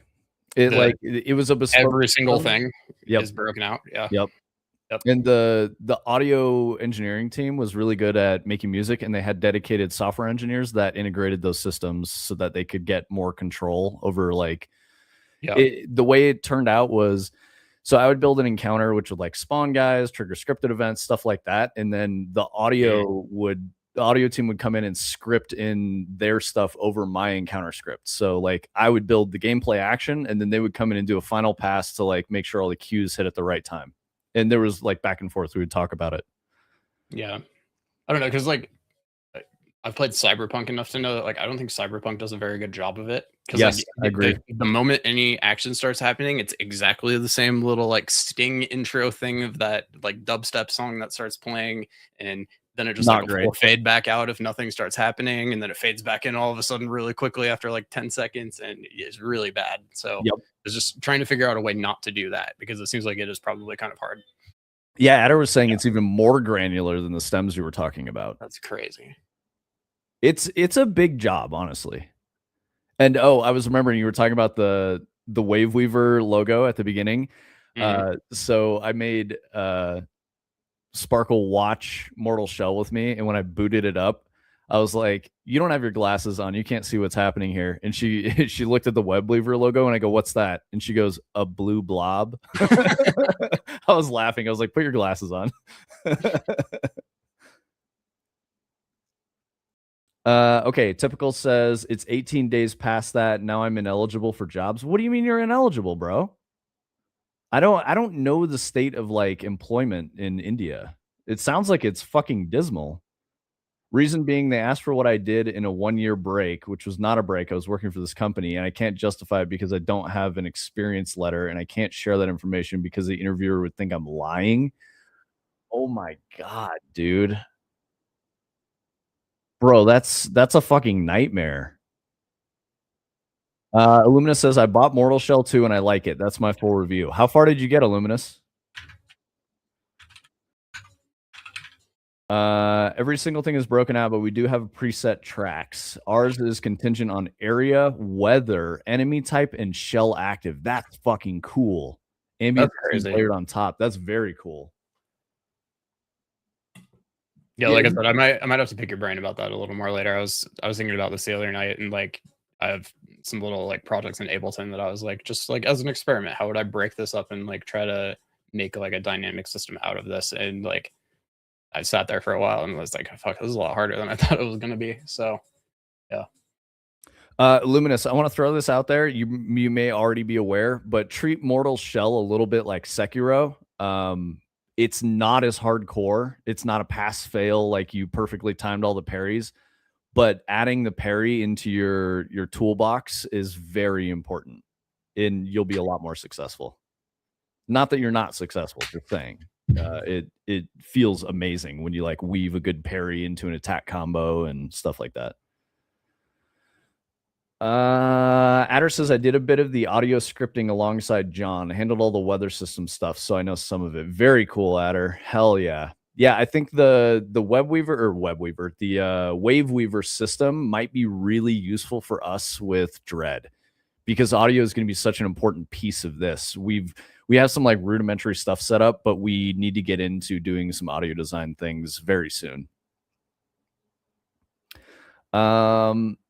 So basically, my wife is running the house currently. Yeah, I feel you, jobless. Or I should say typical, rather. Jobless is probably too much of a stinging comment at this point. In India, you're not able to justify a 1-year break. You're fucked, basically. Dude, that's so tough, man. Good call. I love a good parry. Illuminus, the really cool thing about Mortal Shell is there are so many different types of parries and blocks and stuff you can get, so you can really customize it to how you're feeling the parry. Whereas like Sekiro is just perfect timing. If you don't do that, you're fucked. And you don't even need to do parry. Like Illuminus, if you unlock the teal shell, that's his name. He's like the rogue looking guy with the hood and the skull face. That guy is actually way better at dodging. He has a lot of passives and stuff that make his dodge really, really powerful. So if you're finding that you don't like parry and you want to dodge more, you should play teal. But there's a bunch of different shells to get. I want to say there's like 8 or something like that. Adder, don't correct me, but just because I don't want spoilers. But yeah, teal shadow dodge is sick. I'm not a big parry player either. Yeah, I in the demo obviously because like you got teal in the demo and that was kind of it. I spent a lot of time with the shadow dodge and it is very fucking powerful. It's really cool. I only parry so I can get the achievement. Yeah, I feel you, Adder. Since I've been playing Sekiro recently, I was like way more into like I felt more dialed in this, playing through again after playing the demo. I got way farther, way faster. So I was feeling it. It's good. I unlocked Proxima, Teal, crossbow, and I think I'm gonna go for the dagger and the axe combo next and just play around with some stuff. I really, really like the fuck is it called? Iconoclast, the big two-hand sword. But I want to play with some other stuff. I want to check out the things. You guys give us a lot of very cool tools to play with in that game. Peter's Perfect Parry, named after our animation director who's very passionate about the parry system. Awesome. One thing I did notice, and this helped me a little bit with timing my parries, is that it's like you want to bring your weapon in to strike the incoming attack, not be there to block it at the right time. If you do the block at the right time, so like you're a little later on the parry, then I've noticed that it tends to block more and not actually hit the perfect parry. So if you're a little early on it, it seems to be better, like more consistent with nailing the perfect parry. There's a dude in Poland who made a real iconoclast. I want one. Yeah, dude. No shit. Yes, and that's important too, Adder. I think there are different windows for different uses. So what he's talking about are the fuck, what are they called? Seals? Yeah, there's the seals. The seals are kind of like the thing you can tune for your play style for parrying or blocking or whatever. End of my sad sobbing story. It's okay, typical. I appreciate you sharing, man. Being comfortable, enough with us to tell us about your life. I hope you're able to figure things out, man, and make it work for you. Get another job. I wonder if Jonathan, Keeper of Arms and Armor at British Royal Museum, is going to make a video about the weapons of MS2. I fucking hope so. Yeah, dude. Is that the weapons expert breakdown guy? It's the guy we were talking about yesterday who's reacting to 40K guns. Yeah. Yeah. Our game's weapons are very dope. Yes, I agree. Your weapons are like something that like they could hold a real version of and talk about. Like we were just laughing that sometimes they get a little desperate for content and start reacting to guns from like 40K or like Cyberpunk or something. And yeah. Adder, I'm curious about this. Have you had anyone on the internet commenting about the third heavy hit with the iconoclast where you grab it by the blade and swing and hit with the pommel and the crossguard? Because that, from my understanding, is like actually a technique that was used in what's HEMA, is it? Historical European Martial Arts? A lot of comments. It's a real tactic. Exactly. That's what I was going to say. Are people like, this is so stupid, you wouldn't do that? Because I want to be like, those guys are idiots. You actually do grab it by the blade. There's a part of the blade that is supposed to be dull or less sharp because you can use it as a bludgeon. And it's very like you think the bottom of a broadsword is sharp enough that it's just going to cut you if you touch it? Like, and you're wearing a very heavy leather glove over a quilted glove with a fucking gauntlet. Like, your hand is going to be fine. Yeah. Lots of comments. I want to know some of the dumb ones that are. There's a few people on the team who are deep into actual sword combat stuff, one of which was actual Armored Combat League stuff in Eastern Europe. Yeah, you were telling me about that, right? He did like the... Is this related where you were saying you would go and like get beers at the, with the dudes that were like full armor, like beating the crap out of each other, MMA style? Like the fucking European martial arts, like fucking beer league. I want to grab a sword and go ham IRL. Illuminous, I don't like that talk, man. Yeah, of course it is turning cog. You're wearing like 70 pounds of fucking armor, and then you have to swing a big ass piece of metal at another guy who's trying to kill you. Like it was, you had to be very physically fit to be a knight. That's my friend who worked at Blizzard for a long time, but same Armored Combat League. Sick, dude. Yeah, that would be fucking awesome. Yeah, it's very cool. I like that move. I liked it a lot. I thought it was very cool to hit with the crossguard and the pommel. And the blunt part of the blade is like a big overhand swing. It's very awesome. Iconoclast is just very cool to me. I love a Zweihander. There have been some comments about how grabbing the sword is unrealistic, but some gloves gauntlets were designed for exactly that, grabbing swords in combat. Yeah, it's dude, those people don't know, man. They're stupid. They're stupid. I hope that becomes like a point of conversation around the game and people, hit them with the well, actually, like that would be so fucking good. Do you guys have like a big subreddit yet? I assume that you will. Because there's like so much shit to like, there's something in like every little corner. You want to fully explore the map. You have a big subreddit? Nice. It's very active. I hope that that's where the nerds get into, you have like a stickied fucking thread or something like that, where like they're all arguing over how realistic the animations for using Iconoclast are. That would be very cool.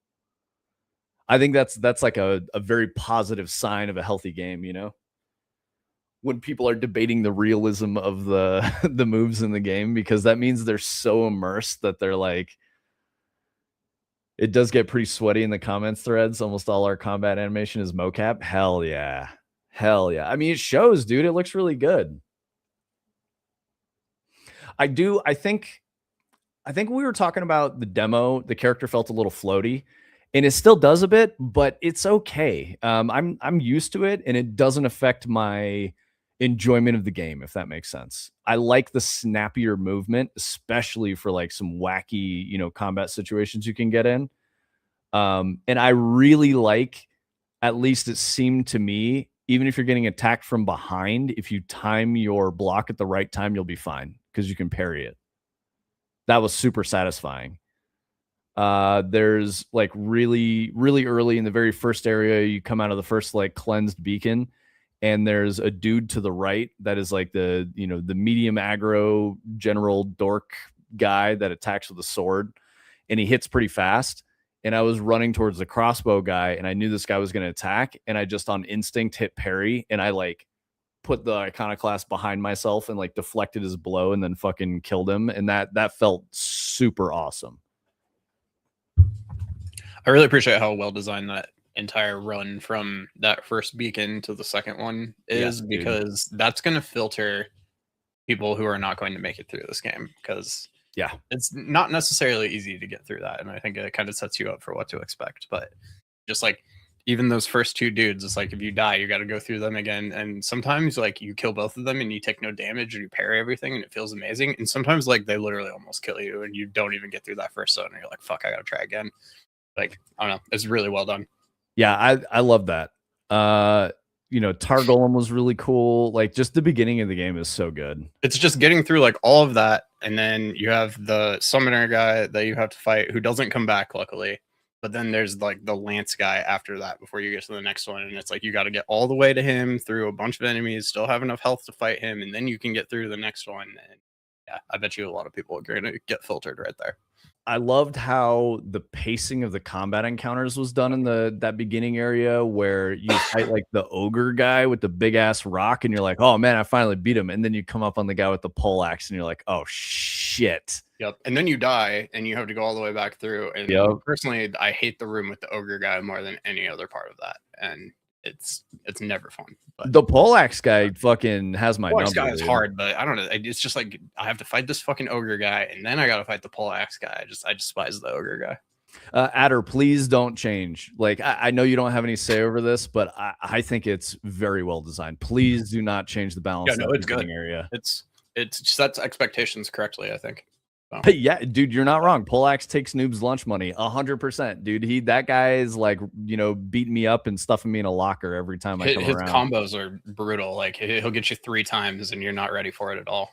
So one thing I learned, he becomes pretty trivial if you use the Harros triangle button thing where you turn him into stone. He's pretty easy to beat that way. And the nail shot wrecks his shit.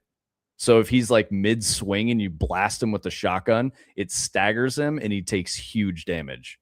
So what I like is there's sort of a lock and key for some of these things, and especially in the beginning, they want you to do all the stuff. Like if you parry the ogre, he's very trivial. You could beat his ass. Parrying the poleaxe guy is way harder, but if you use your stone form thing, I can't remember what it's called, and you use your shotgun, He's really easy. So I think that's very cool. You guys are like, use all the things. You'll learn how to use all the things in the first set of encounters. Oh, also the mushroom guys that explode into the green cloud, way more readable now. Good work on that. They were very difficult to read the poison clouds in the demo. And I don't know if that was like a visual bug or anything, but I was like not understanding what was poisoning me. But now it's very clear. You fixed the poison clouds? Thank you, dude. Like, as a player, thank you. That was a great fix. Intro balance is locked. We're really only looking at build and late game stuff right now. Sweet. I mean, I have faith. I just don't want the burden of success to get in the way of you guys continuing to keep this vision solid. And it seems like, you know, I don't have a say. You don't necessarily even have a say, but I believe in it and I fucking love it. It's a bold, brave decision, and you know, gamers will reward you guys by purchasing the game and speaking highly of it. I think the negative reviews that you guys have right now are all just because mad because bad. That's it.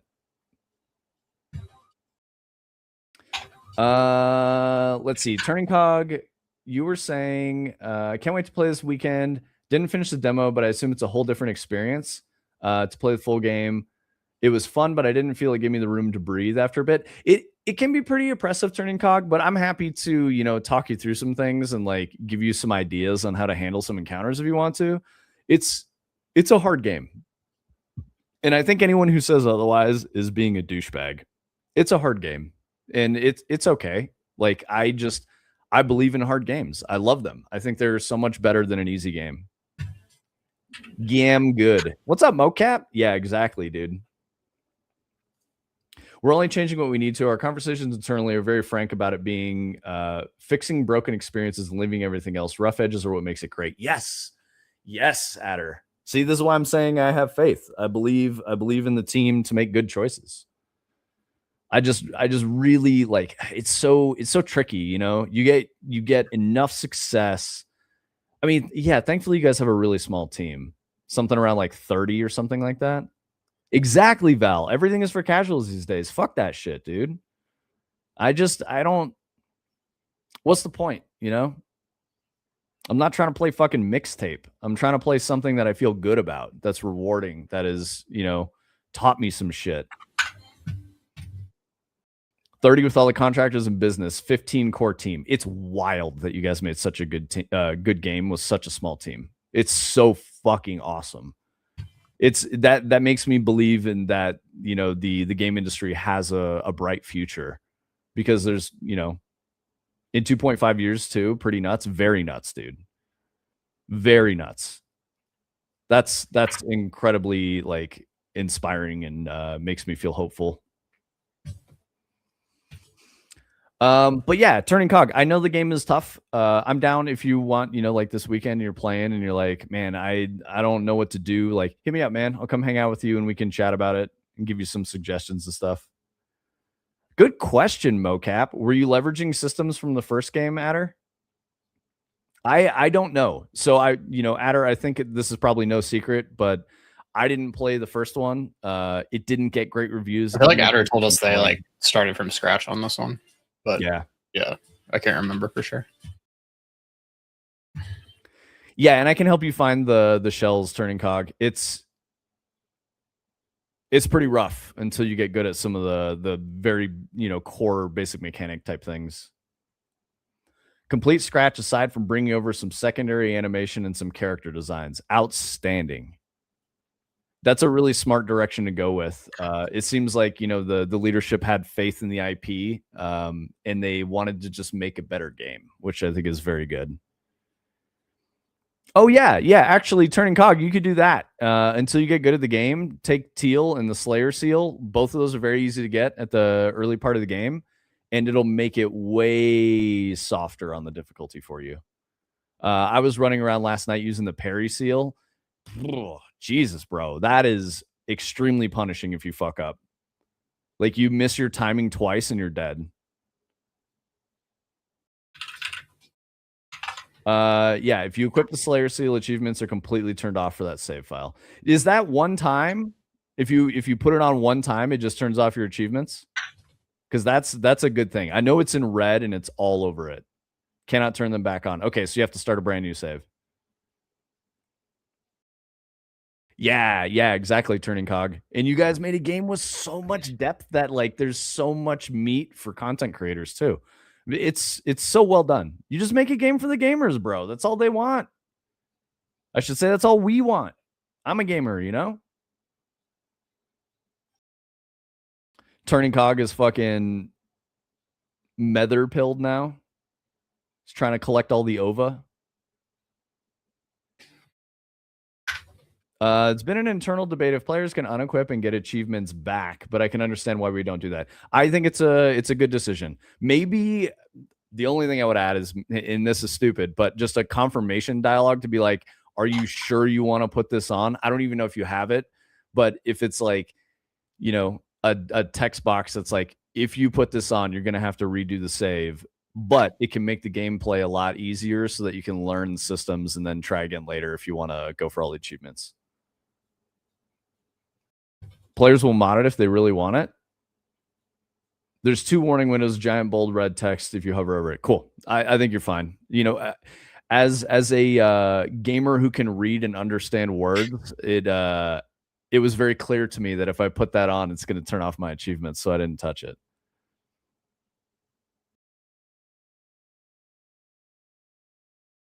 I never learned to read. Reading, not in my video games. The amount of people that can't read those, staggering. Yeah, dude. It's as someone who reads books, it's you can tell when people don't read books. Oh, which reminds me, because I was talking about being at the deli the other day, there's like a little, you know, sticker on the deli case that said like perfect for, you know, describing the different cuts that you can get, and it was like this does this does this, and it was like sandwich cut or a dinner cut is perfect for stir fries, and they used stir fry with an M dash, but fry was apostrophe S in the possessive. And I was like, dinner cut is owned by the stir fries. I was like, what the fuck? Like, why did they spell it like this? And that's in like professional printed sticker marketing material for like Boar's Head delis. I'm just like, who the fuck edited this? So yeah, even people out there in the world who have real jobs can't fucking read or spell or use English correctly. My girlfriend makes fun of me for not reading. I beat Liza P over encumbered. Haha. I mean, mocap, is it just because you want to just play the game? You know, because I can relate to that. There's too many good games and it's hard to like get through all of them. But you know, surely it's not a reading comprehension thing. It's just you just skip the dialogue box, right? Because that's mostly what people do. I mean, the way you communicate in Twitch chat is competent. Yeah, it's a time thing. I need like a 4-hour game. Yeah, I get that. That makes sense, bro. So don't let your girl, you know, make fun of you for reading comprehension. That's not it. You just you ain't nobody got time for that shit. You know, you're speeding up. Mocap says Wallfacer, I'm still trying to beat Temple Run while I watch stream. Yeah, because I asked him how much Arena Breakout Infinite he's been playing. Nice, dude. Because they put Leon in it. We are getting Adder in trouble. Nah, he's chilling, dude. Sorry, Val, I just read this. You probably get this question a lot, but do you use AI for anything other than code? It's kind of mainstream in game dev these days, or not at all? Yeah, Val, that's a great question. We've been early adopters of AI. So I do creative direction and stuff. So I use generative images to do like mood board things. It's not to ship AI art to like replace an artist, but it's difficult for us to get an artist to contribute because we can't pay. So, you know, we got to fill the gaps any way we can. Saying that we use AI for code is not doing what we do justice either. I'll say that. So yeah, it's a lot deeper than that. There's everything is AI integrated. We don't do AI art, but just about literally everything else we do is AI integrated. So we have agents that are connected to everything that keep track of everything. Yeah. Don't want to derail anything, but I have to say the new Battlefield Top Gun update is hella dope, and Omni should play it with me. I mean, good luck, dude. Yeah. Good luck getting Omni to do anything. We are getting at her in trouble. Already read that. Nah, he's good. Time thing. LFQ. Oh, what? Yeah, what did LFQ say? He just lulled at you for getting made fun of for not reading. Assets are human made. Yes, exactly. Turning Cog is helping us with art stuff. So it's interesting to describe that because I know that generative image AI is very controversial, and big AAA studios who could afford to hire an art team are choosing to eschew the art team in favor of like a guy that uses generative AI, and then they're shipping AI art. That is not what we're doing at all.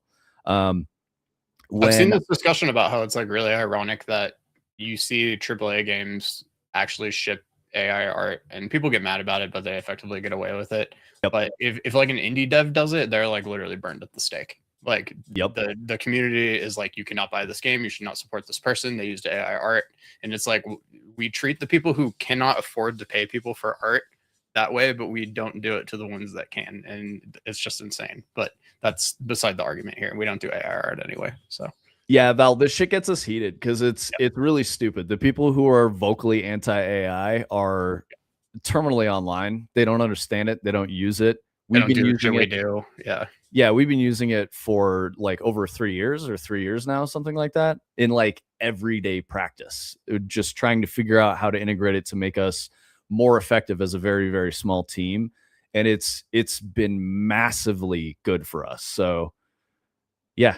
I mean, if someone wants to come at us and be like, dude, just fucking pay a person, I'd be like, dude, just give us money and then shut the fuck up. Like, if you give us the money to pay someone, we'll gladly do that. I'm totally fine with that. But money doesn't just, suddenly appear out of fucking nowhere. So I don't know that I'm probably getting a little more heated than I mean to because no one's actually arguing with me on this in chat. But like, yeah, I hope none of these fucking people show up because like I'm gonna yell at them and then ban them. No, you're good. I'm not yelling at you, Val. You asked a good question, and I think luckily our community is super awesome. Like everybody that shows up in chat is chill as fuck, good head on their shoulders. We've had some randos pop in and just say dumb shit and they leave within like 10 seconds. They don't last. Chat will bully them out. I will bully them out. Tony will bully them out.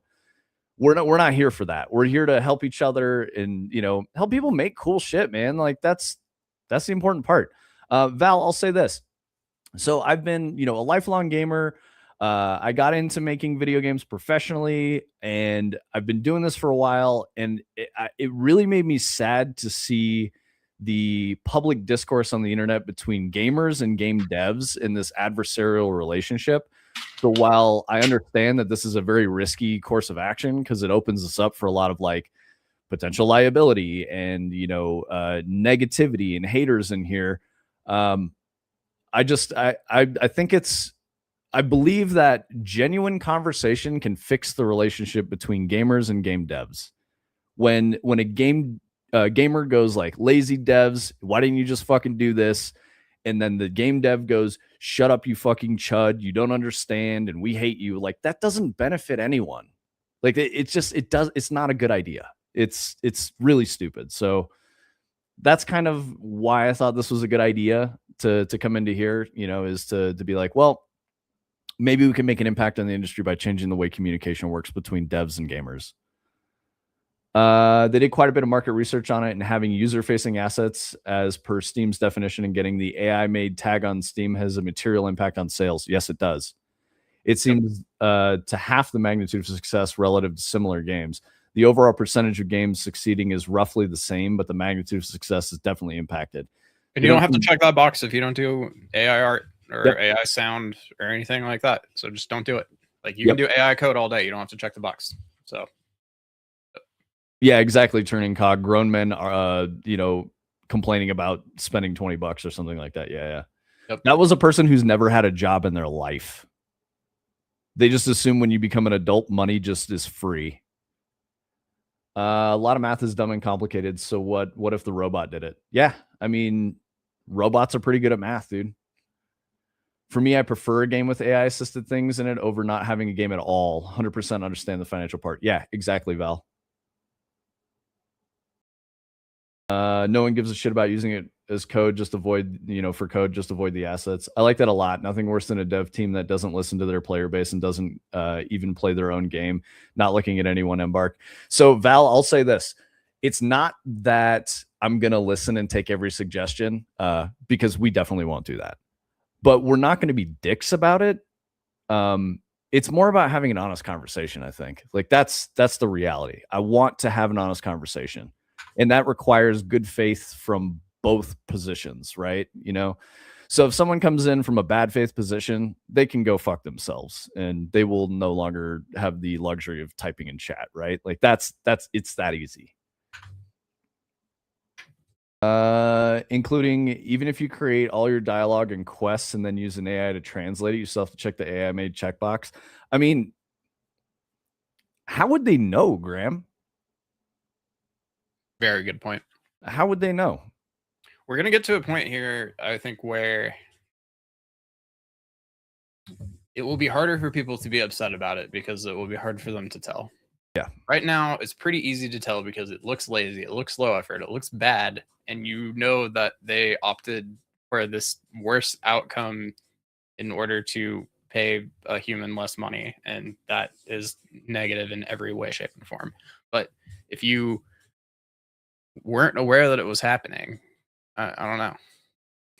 I think there's an interesting thing here that I read books.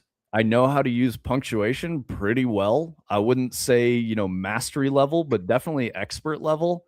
And when I write stuff using an M dash and a semicolon, people are like, you used AI for that. And I'm like, no, I fucking read books.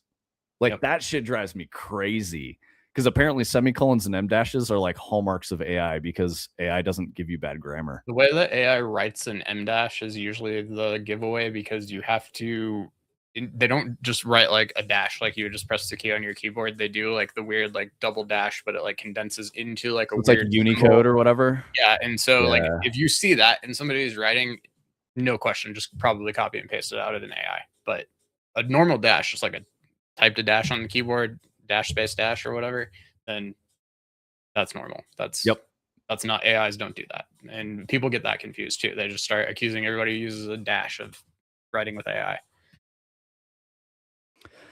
No, of course, at least acknowledge that you don't want your game to go that direction or whatever. Yeah, exactly, Val. That's what I want to do. And I don't want to do it in a condescending way either. I want to be like, yeah, respectfully, like, here's why we're making this decision. And this is the thing that I believe in and where I want to go. But, if the person is like, don't do the stupid, I'd be like, that's just like your opinion, man. And like, if we release it and my decision was bad, I'll be like, hey, chatter 1 2 3 4 on Twitch was right. Good job. You won internet points. You know what I mean? Like, who cares? It doesn't matter. How would they know is a whole different conversation? Exactly, Graham. They do. There's the watermark thing. I saw somebody mention that. So like they will know from sometime last week forward, if you were to just copy and paste it out of Claude, like Claude specifically too, that it's going to just give you, there's like a thing I can run the checker through and it's just like, yep, that's AI. That came from Claude.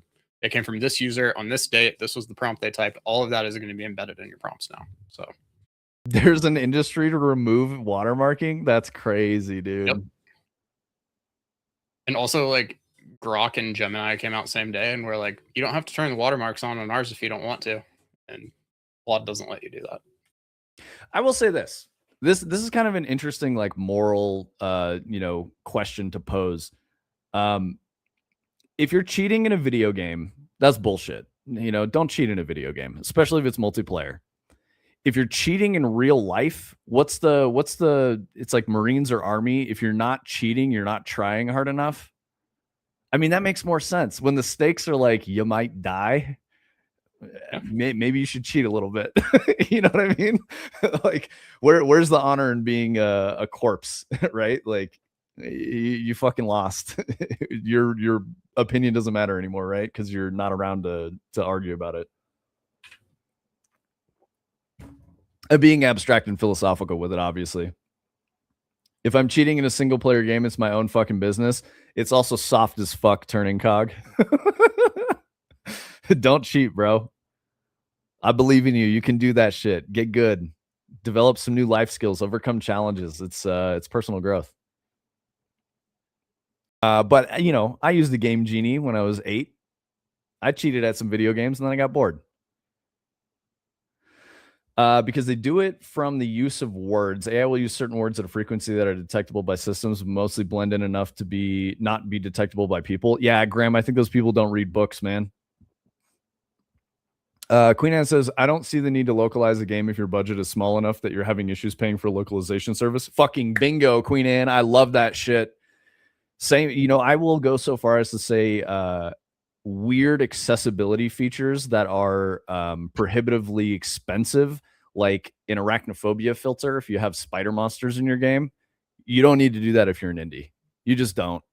I don't think there's any reason to.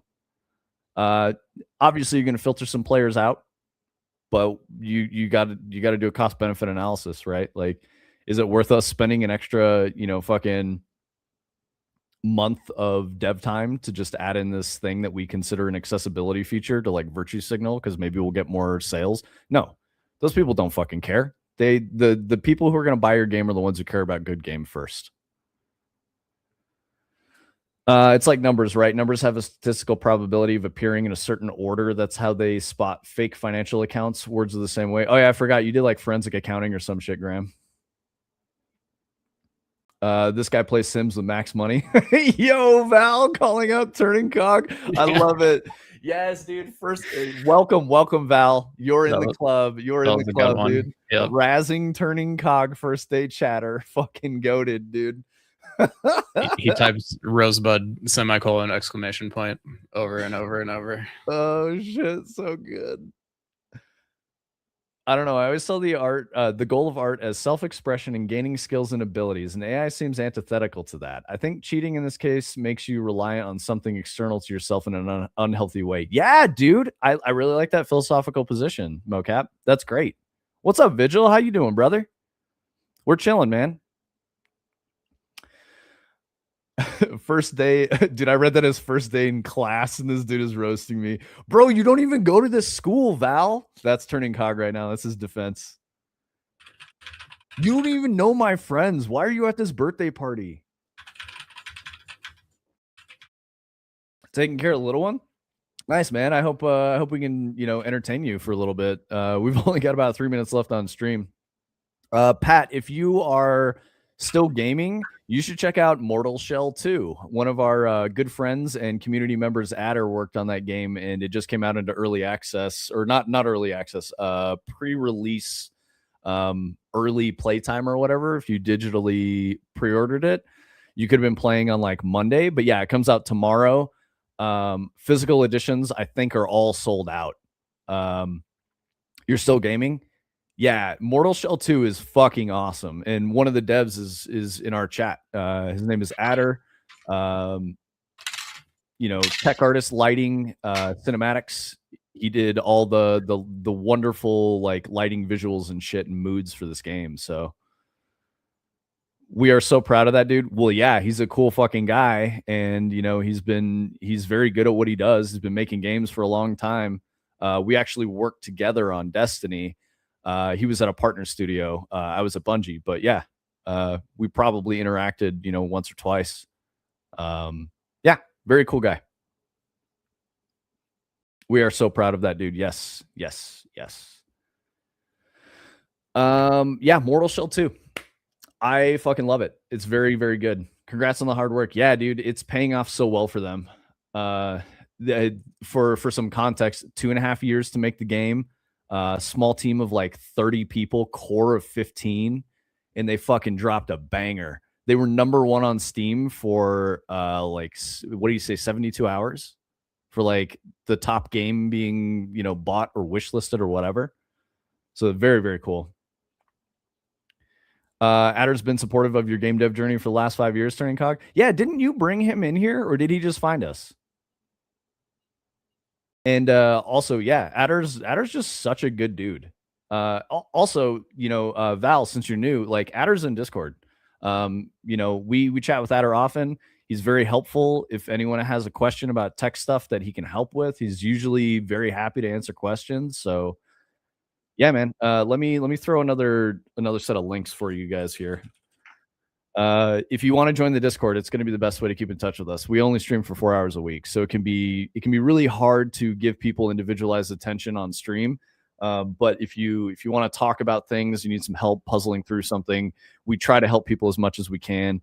And if it's not us that finds the solution, it's usually someone in the community that can help you guys get there. And then if you want to support us some more, I gotta fucking spell right. Yeah, I did it the second time. Let's go. Licktree. Gross. So yeah, we fund the whole studio through the social media stuff, through subs and donations and all that. And it's great. It's been covering our operations costs for probably 2.5 years. And we've got a bit of a surplus now. So that means that we can, get software licenses and other things that we need, web server hosting, all that stuff. Rough release date. So Val, the tricky part for us is we wanted to release within a 3-month period, but we're coming up on a year. So I don't know. It's hard to know at this point because the project is just getting bigger. And that's not a irrelevant scope creep, if that makes sense. We're not like, oh, we should add fishing. We should add fucking, combat. We should add boss fights. We're not doing any of that. It's just more about this works and is way cooler than the initial pitch. So let's put this in here and develop it more.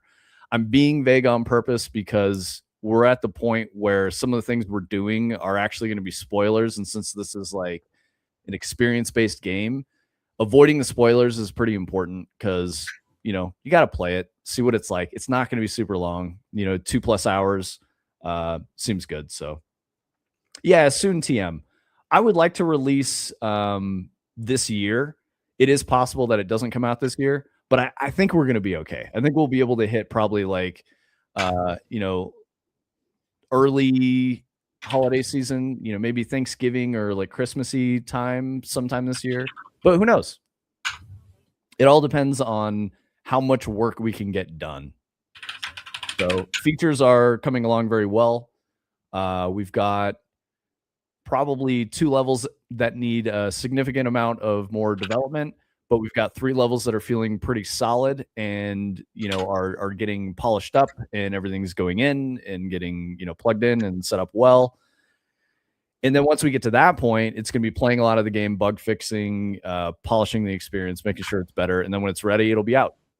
And we'll probably start marketing as soon as we start, I should say more traditional marketing and really pushing and talking about Dread a lot more publicly as we get into the polish phase, because polish can be like a month or 2, even 3, depending on how much we want to get into that.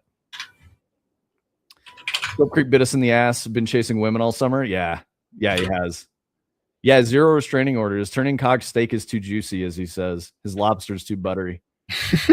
I'm going to get to work. Was nice hanging out. Yeah, thank you, Queen Anne. It's always a pleasure. I appreciate when you come through. You have great insights. Bot getting link blocked. Yeah, it did. What the fuck? Tony, why did our coffee stream bot get link blocked? He's got admin. I don't know. What the fuck is that? I don't know. I've never seen it get blocked. Thank you. Neither.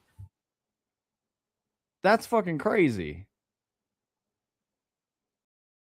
My girlfriend told me about the lobster too buttery guy on Reddit. It's literally Turning Cog.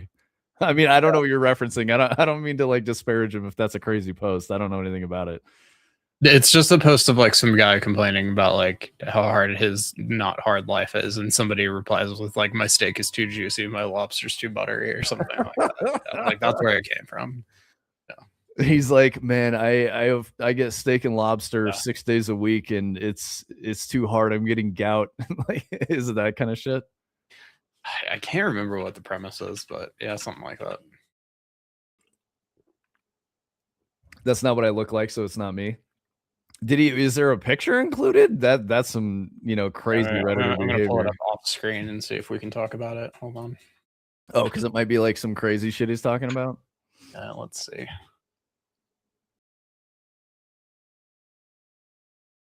Man, what the fuck, Twitch? Why are you blocking our donation bot? Oh yeah, I probably shouldn't say that on stream. I think the one she showed me was about their partner being too in love with them or something like that. Yeah. Yeah, that's a stream safe way to say it. Yep. I appreciate that, mocap. PG version. I'm guessing it's like wild adult conversation stuff. Sweet. Well, what do you say, Tony? You want to wrap things up? You want to build another thing? No, we good. Okay, sweet. Yeah. I like the path. The path is good. Yeah. Here, let me try one thing real quick. Yeah, dude, do your thing. I should post a clip of me and my girlfriend testing out my VTuber software I got on stream. Yeah, do it, mocap. Drop that in the Discord, obviously, because we don't, we don't even allow links to our own donation thing. Tony needs to eat lunch and get me addicted to AI. Turning Kaga might be a Mortal Shell day. I told him I'd help him with some AI stuff, but we can all hang. You can play Mortal Shell. Yeah, I don't know if I want to play. I'll probably do some more dread work because I want to keep fleshing out the stuff I'm building at a level. But I'll definitely play tonight. Quick demo of what the gameplay looks like. Yeah, as soon as Tony's done with this, we can do like a quick walkthrough. Again, Val, it's like a walking sim, so a lot of what you're doing is walking. You don't really do anything else. You interact with a couple things to get some lore and some direction and stuff like that. Those still need some implementation across the board, like throughout the game. But full walkthrough of the game is probably like 30 to 40 minutes from start to finish. If we go like perfect path, I think we can get it down to like 25, 30 minutes, something like that. Which the point is that it's a puzzle. So players are going to need to figure out where to go. They're not going to figure it out on the first time. It would be highly unlikely that they do. But yeah, as soon as Tony gets this going, he can hit play and show you what's going on. I'll put it in Discord. Very not safe for work, and I try to keep the stream PG. I appreciate that, mocap. You guys are allowed to say whatever you want in chat as long as you're not being mean or like, obviously a horrible person. It's more for us. Like, I don't want to read someone's comment that could make it seem like I said something that could get us in trouble. You know what I mean? Like, that's the only thing I'm worried about. Fair enough. Don't show too much. Yeah. It'll be fine. We've shown enough of the neighborhood. But I think this will give you an idea of the Lost Woods. So if you're familiar with Legend of Zelda Ocarina of Time, there was a small little puzzle dungeon. I just went out to like the main thing, but I can go to the woods. Okay, cool. Yep. There's a small puzzle dungeon with the Skull Kid, and you have to chase him, and every room you go into looks the same, and one of the pathways that you're given, so like straight left or right, is correct, and the other ones are wrong, and they send you back to the first room. So that's how our intersection system works here in the neighborhood. 2 of these pathways are incorrect, and you seamlessly teleport back to the beginning. If I walk in a straight line this way, well, keep talking, and I'll say when it happens. Okay, cool. Yeah, and the correct path begins to look different in the neighborhood. So different things will occur. You'll see different moments. That's where you get some jump scares. That's how it like starts to build this feeling of like, is the universe really what I think it is? Is this all in my head?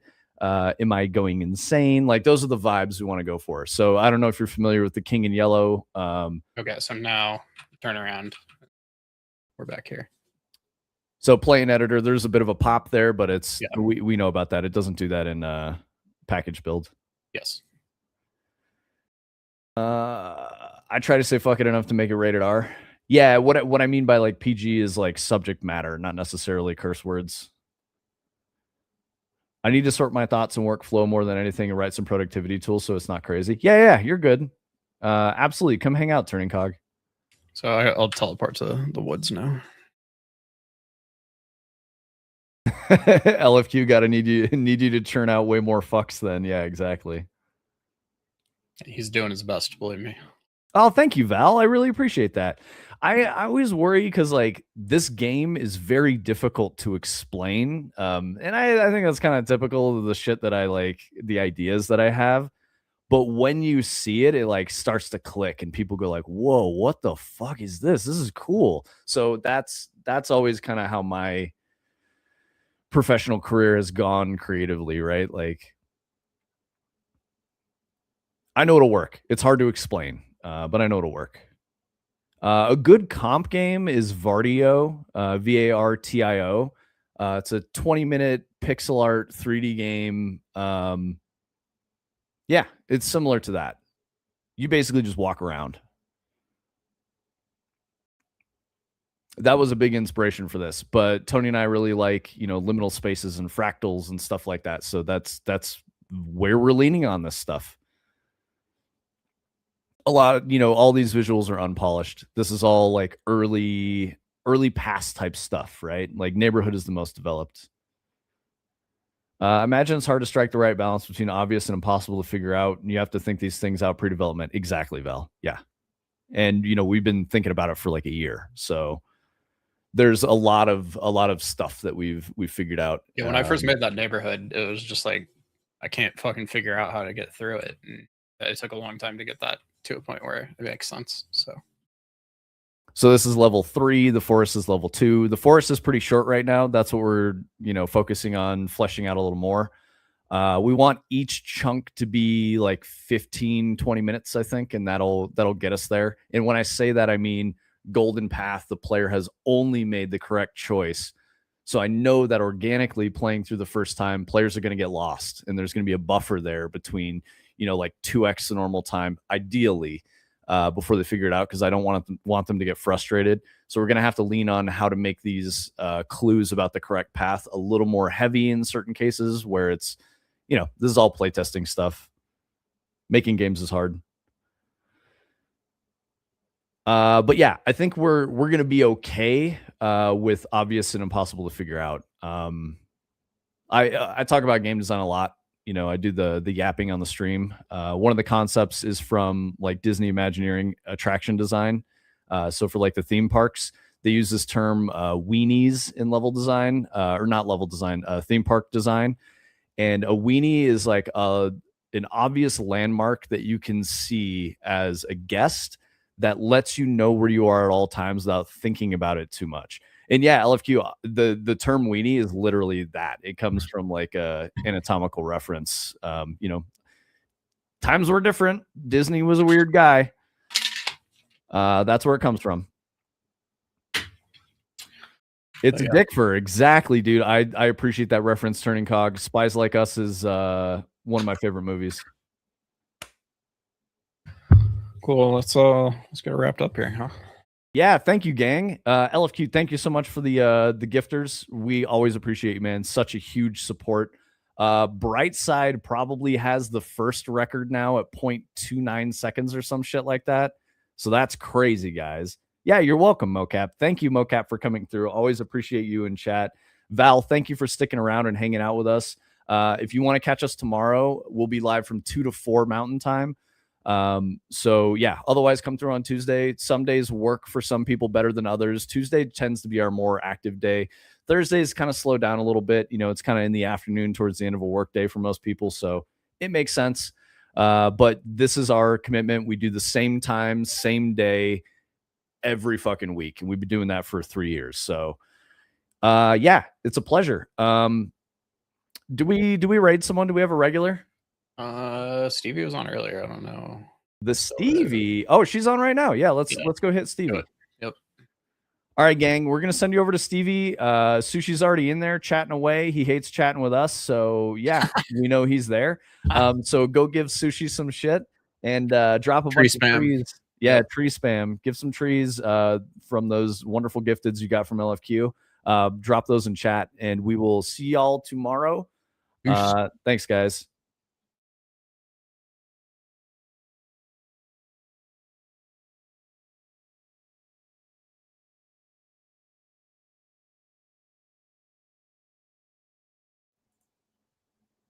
We're back.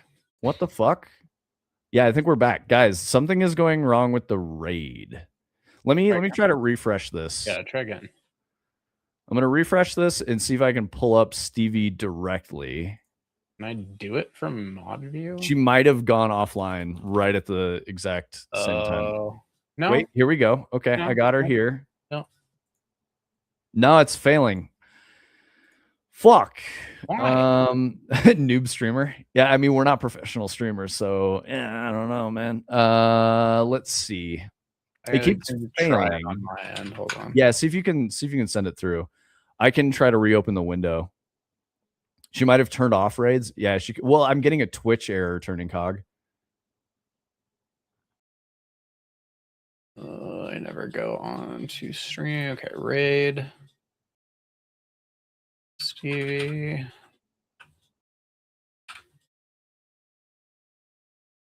Okay, start raid. We are unable to raid Stevie Ray Drown at this time. Yeah. Yeah, maybe you should turn off raids. Okay, everybody go to Stevie and spam trees and tell her that we tried to raid her and it wouldn't let us, please.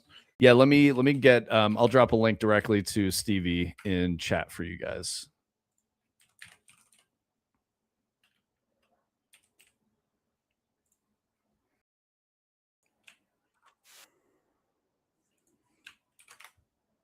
There you go. All right, gang. Thank you guys. Obviously, you don't have to, but we would love it if you guys appreciate it. Stevie raid this a lot. So, yeah, Stevie's awesome. All right, cheers, guys. Have a good one. We will catch you later. We'll see you everybody. tomorrow.